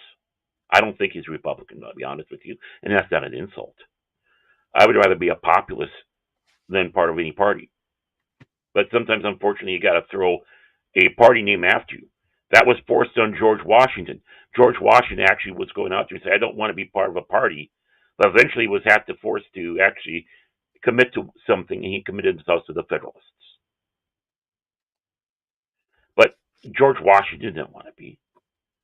If you want to take a look at it, Theodore Roosevelt, he was a populist president. Yeah. So that's what I look at. Individual, not party. And I know some people are probably going to wonder, is that Tuesday stream just going to turn into Pop Talk? I'm telling you this right now. I've told Baron and Cash. I've even told one of our panelists. I do not want the election stream to turn into Pop Talk in any way, shape, or form. Expect Cash. I am taking this very seriously because this is very serious. It's about the future of this nation and the world. Mm-hmm. Because Jason's going to be on that panel too. He's going to be giving us the outside perspective, looking at everything going on. Because as he's told us many times, what happens in the United States affects Norway. Mm-hmm. Japan, Mm-hmm. England, the Middle East. But no, I mean, I thought I was going to say, sorry, I interrupted. I thought you were done with your thought, what you were going to say there. But yeah, expect passion, but also expect courtesy and respect alongside of that. There's no reason why your passion shouldn't be dampered. But you just got to remember, if you're going to go out with the passion, do it with that common courtesy. We're friends. Let's not attack each other. Yeah, that let's way. not let something like the election ruin a friendship. Mm-hmm. Right. And I know it has already. But I'm down to the point where I don't care. Because, I'm going to hide who I am just to appease you.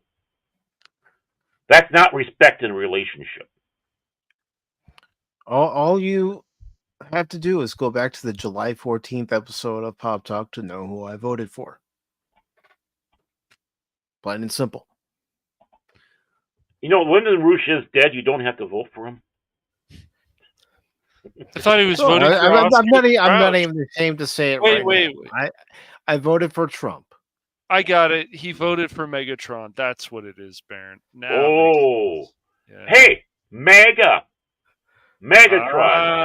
See? Yeah.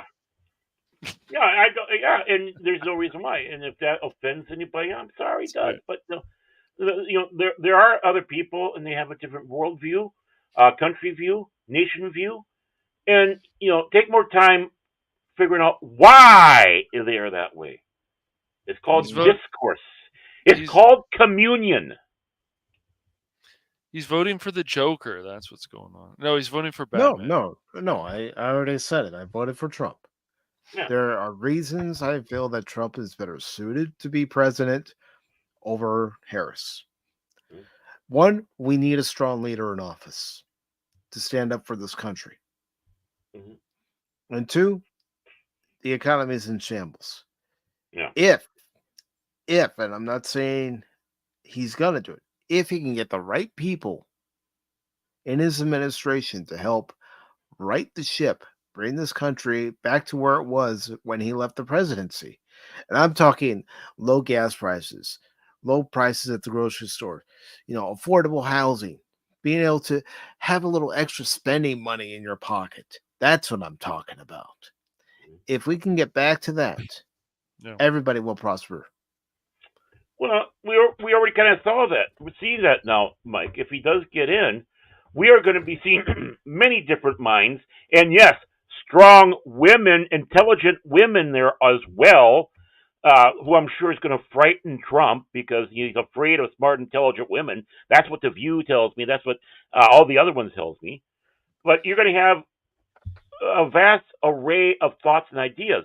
RFK Jr., Trump and him don't see eye to eye on everything, but he's putting him in the area that they do see eye to eye on, and is passionate for both of them, and he thinks he can do that. And that's taking care of this pharmaceutical problem we have going on there. We got Tulsi Gabbard, a strong, intelligent colonel in the army, who defected to Democrats and became over Republicans.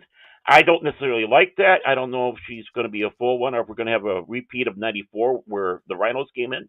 But the thing is she's got a different view that he sees eye to eye on, and he can see where she will do the best job on there.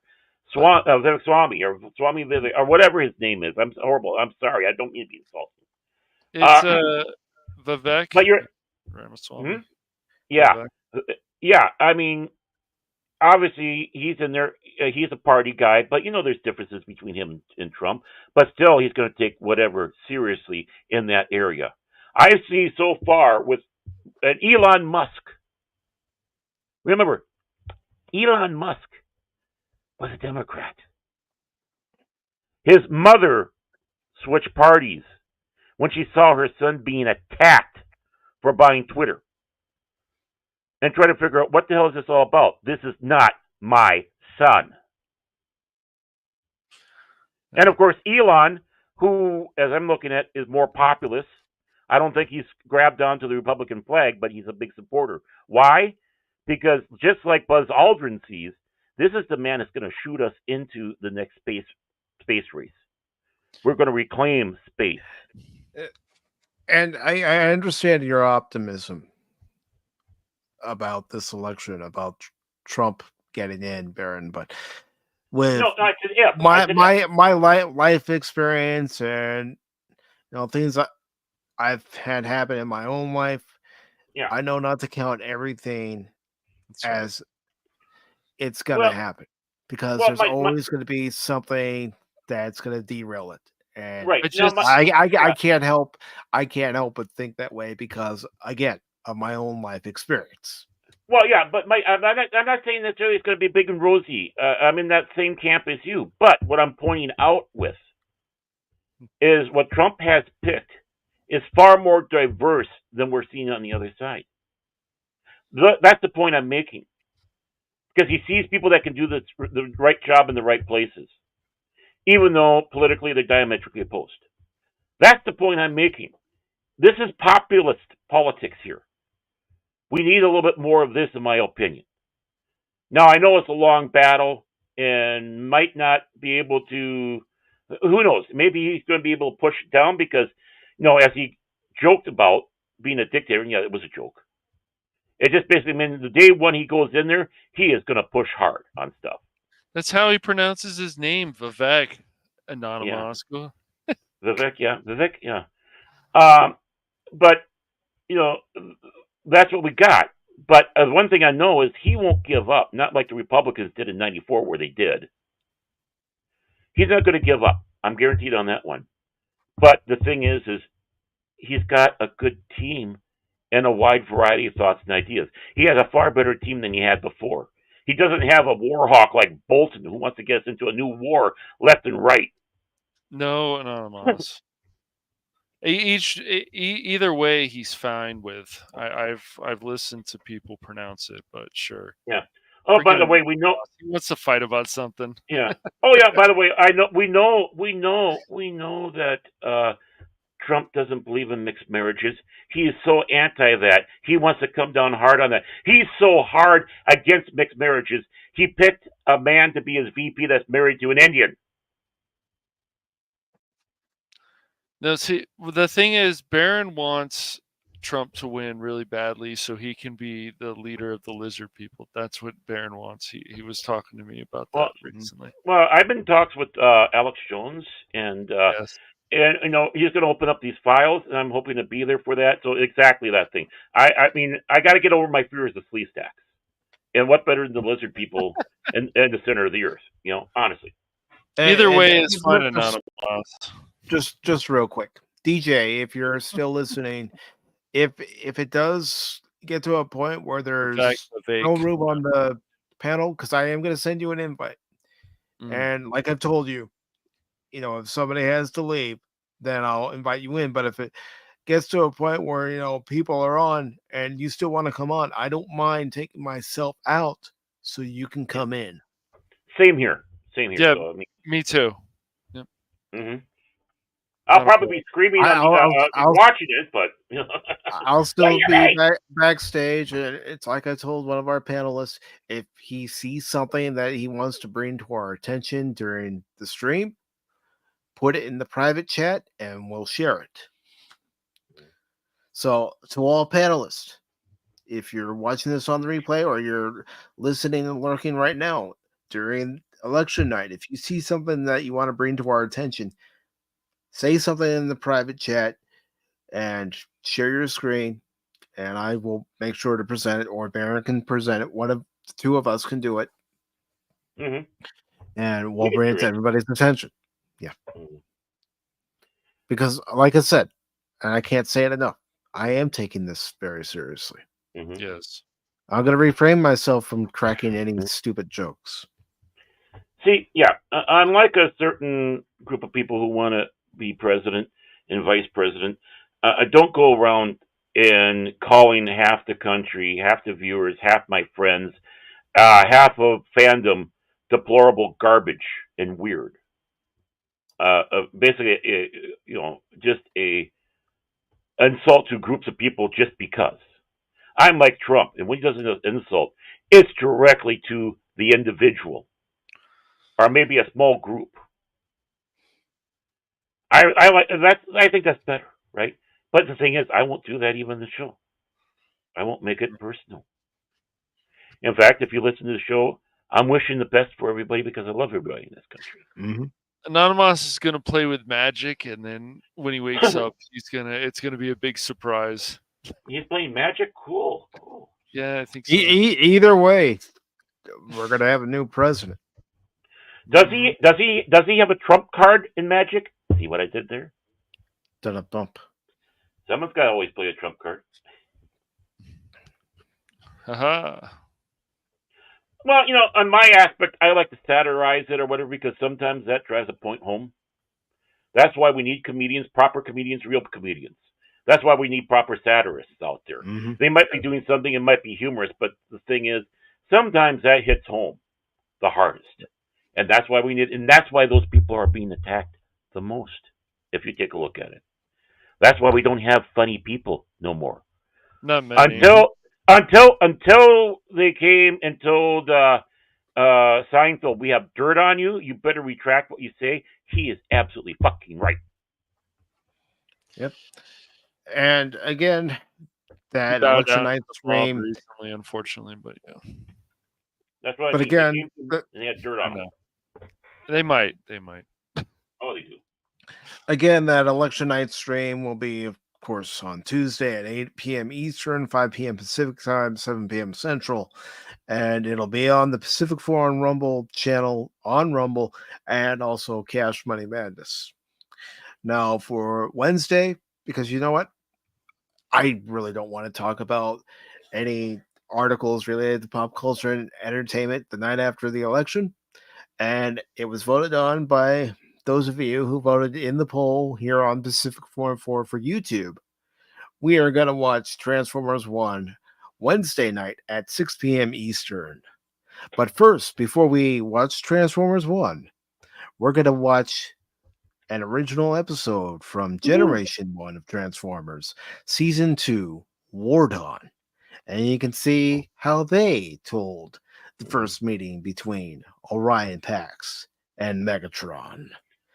And Orion Pax, who would become Optimus Prime. I can't wait. The first episode was great. I wish they could have gotten a little deeper, make it a two-parter. But then again, we got to remember the time that they did this stuff. So, a great origin that they had there. It's going to be interesting seeing how they do a little changes to that. Because again, I've never been against, as long as it's respectful to the main source, them doing little changes here and there. Of course, we all know who to vote for. I have them up.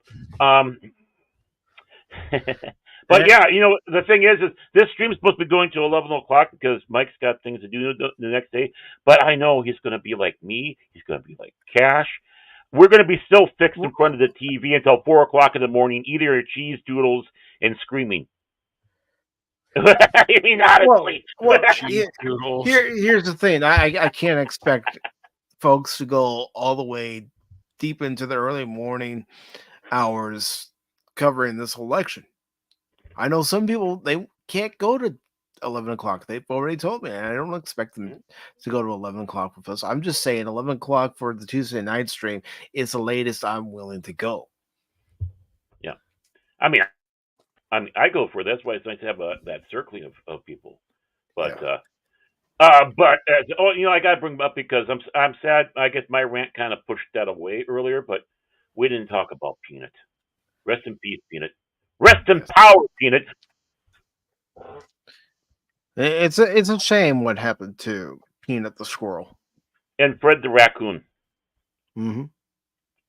Because it kind of does tie into stuff. But no, we're going on a peaceful note. That's why we can't really talk politics because we're going to be up to 4 o'clock screaming at the TV, eating cheese doodles, and we'll be so worn out with that. We need to have a little bit of fun. So Transformers, more than meets the eyes.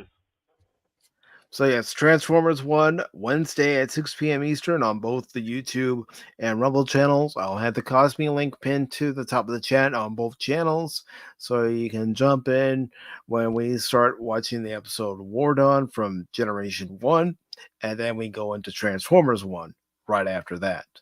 Ooh, that's gonna be freaking fun. I wish I had that opportunity with Star Trek 2, where you could see Space Seed first and then go right into watching Star Trek 2. Baron, you're making me kick myself thinking we should have done that when we had our Star Trek Sunday edition of Pop Talk, where we watched What? the Wrath of Khan. We should have watched Space Seed and then watched Wrath of Khan. There's always September 8th, 2025. Just saying. Yeah, I know. But also, what else is coming up on the channel will be on Thursday. I'm going to play more Alien Isolation on both the YouTube and Rumble channels starting at 6 p.m. Eastern. I'll probably get killed by the Xenomorph a few more times, but hey, I'm still having fun playing the game. Now that is a stream that does need to have the warning because my God, you cuss worse than who was it? Animos's grandma, or was it Cash Money's grandmother when having a drink? What? It was the other night when I was playing Arkham Knight and I was trying to beat up some dogs, and Anonymous was watching. He says, "You curse worse than my grandmother." Yeah. Here I am. Mike's done lately has been something. Look at me, poor me, right? I was watching the stream earlier and made sure his volume was good, and it got good. And I watched that stream for a little bit, and I had to go away and do some stuff. And I came back. It's like, oh, great, Mike's still playing. So I thought, hey, I'm gonna pop in, say hi, and do a little joke. Say, oh, you're still streaming? And you know what happened? I was attacked. Of course, I'm still streaming, Baron. You know I do long streams. That's exactly what I said. The thing, yeah. And he says he hates when people do that. But, I come in. The greatest game stream ever. Greatest stream scene in America. Greatest game streamer ever. Mike is. We need more streamers like Mike. Notice how he's trying to blow smoke up my ass? Yes. And then I get attacked. And Animos gets a pass. He gets a pass. We all know what type of troublemaker he is. He has a pass. I'm the one that gets attacked. And I said, I'm going to go now. I got to do some because I got to get ready for, Cranky Old Fans, greatest show on Rumble, 2 greatest hosts ever. If you've got an issue, here's a tissue. And I said goodbye. He says, well, it's about time. Get the hell out of here. I'm hurt. I didn't tell you to get the hell out of there. I just told you, of course, I'm still streaming. You know I do long streams. I know you do. But that's how I always joke with you. If I pop in, oh, you're still streaming, huh? Because I do know you stream. It's my little sarcastic wink, but no, you're in middle thing, and then you start cussing worse than Animos's grandmother after she had a few. Oh, my word. Animos, your grandmother sounds like a great person to hang out with. But Thursday night stream, it's only going to 8 o'clock because I do have to be up early to take the car to get new brakes and stuff. I mean, I don't want to have the brakes go out and then have to Fred Flintstone it. You already do. No, actually, no, I don't. No, I don't. Like I said earlier in the stream, my dad told me at a very young age, when you get older and you have your own car, you'll know when the brakes need to be replaced. And he did tell me, don't wait till they start squealing. And we could sit back and wait and hear if he drove through the back wall of the place or not, too. So, as he's coming, okay, bring the car in. Yeah. Okay, stop, hit the brake. I can't. Is he going to say yabba dabba too? Well, I just might yabba dabba do and get a brontosaurus steak or brontosaurus ribs. Okay, confession. Who got hungry every time you saw that? Me. I was thinking, I want ribs now. I'm complimenting your Nana. I said she sounds like a great woman to hang around with. Isn't that a compliment? I thought that was a compliment. Is that a compliment? And he's the one that brought her up first. I tell you, people like Animas, He brings his grandmother up, and we start praising, and then like Praise his like Sleepy grandmother. Joe, like cackling Kamala. He turns around and he tells us, no, don't do that. Don't leave my grandmother out of this. And we say, well, we saw you do this. No, you didn't. Bring out the Burblehead Pierre out there, and she'll tell you, no, didn't happen, didn't happen. We had a clarification, but it didn't happen. Even though we all were there, we all saw it with our eyes. They're trying to tell us, don't trust your lying eyes. So crooked animals out there. Get out of I tell you. He will attack you with his wand. Are you going to take this from him, I Anonymous? swear, dude. Here's a foretaste of the stream to straight- come on Tuesday. No, I'm kidding. He's gonna. But you know what I'm not going to take for granted, because I really do appreciate it when everybody stops by, is, of course, everybody popping in and being with us during either part of the show or the entire show. And I want to thank those of you who were over on Rumble. Redstone, Padawannabe was over there. And I also, once again, want to thank 1972 John Wagner for following the channel. Thank you all for being with us today. And of course, all of you over on the YouTube side, whether you're watching on Baron Orentag's Phantom Legacy, Phantom Hooligans, or Pacific414 on the YouTube side, thank you very much. Of course, the first person who was here was Jason Fox of 540 Studio. Thank you, Jace. And of course, the next person who arrived, and I'm going to play this. I'm going to play this because I can. Anonymous. Anonymous. Anonymous.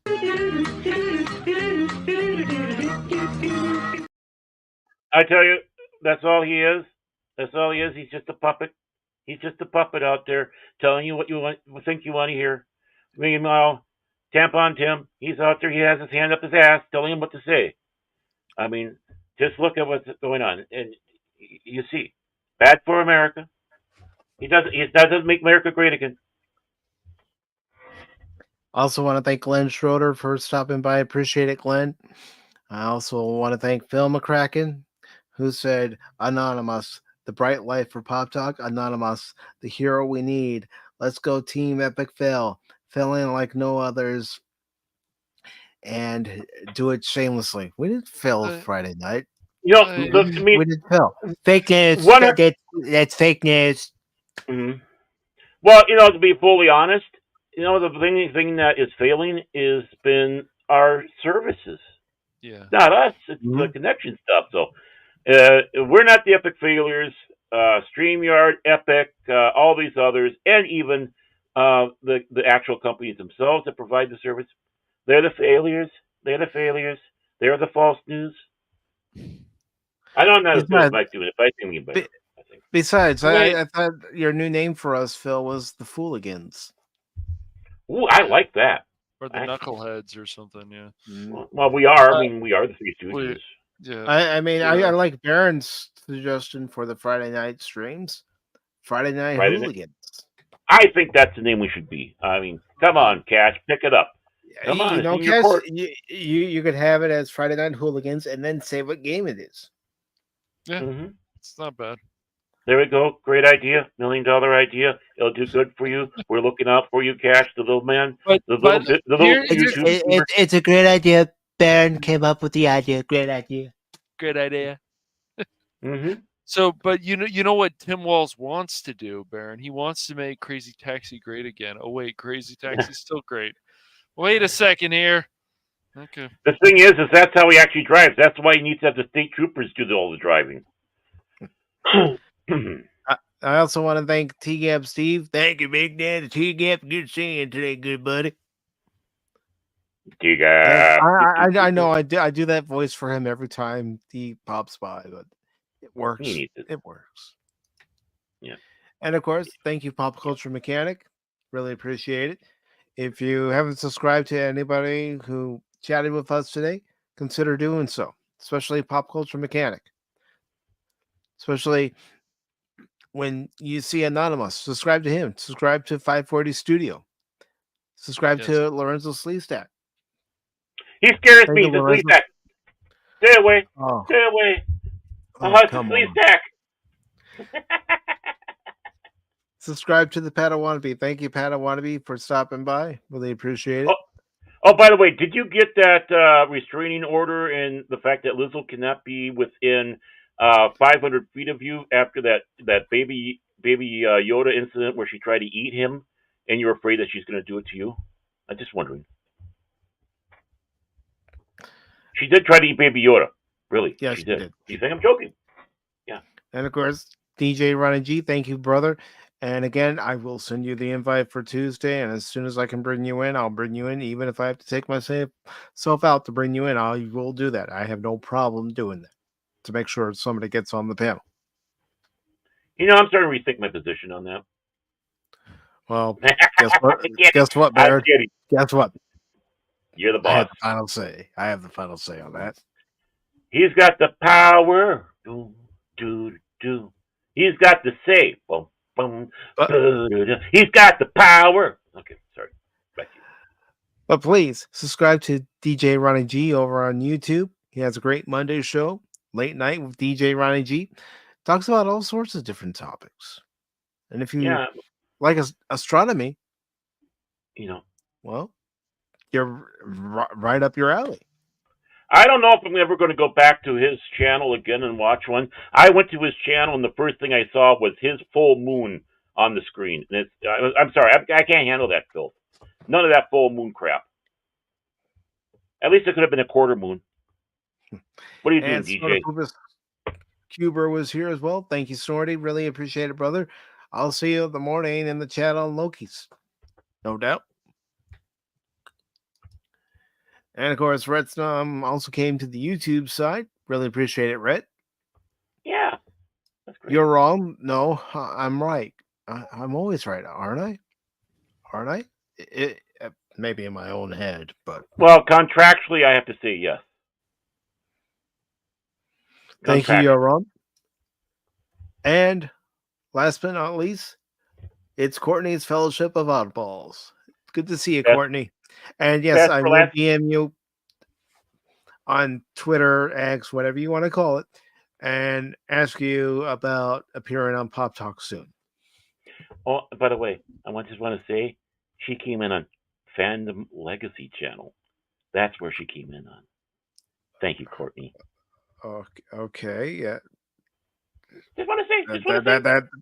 That's great and all, but guess what? It gives viewership, and we still see everybody, regardless of what channel they come in on StreamYard, so we can all acknowledge them at the same time instead of. I know. But I just wanted to say, just want to put it out there. She came to this show through Baron Ormantek's Fandom Legacy. You're welcome, Mike. You're welcome. Oh, by the way, Animas. You hear him, folks? You hear him? She came to my channel. She didn't come to your two loser channels. I guess I should have put that simp video clip on there. Okay, I'll do better. Yeah. Courtney, we love you, but this guy, he's trouble. I'm cute as a squirrel. See, I'm cute as a squirrel. I'm willing to do a Rocky Horror Night with her. Got all the stuff for it. And there's a lot of us Minnesotans that are knuckleheads. There really are. So you have to go up and beyond that. Yeah. Remember Walter Mondale? There we go. Thank you very much, everybody, for watching the show. Really appreciate it. I know I've said it over and over again, but again, I really do appreciate it. And you all have a good rest of your Sunday. Hope the week treats you well. And we will definitely see you Wednesday for Wednesday's edition of Pacific414 Pop Talk. So until then, remember, when you see me playing a game, don't ever give up on me in that game, because just when you do, you might miss something. RC is still streaming. RC is still streaming. Don't say that either. Autobots, transform and roll out.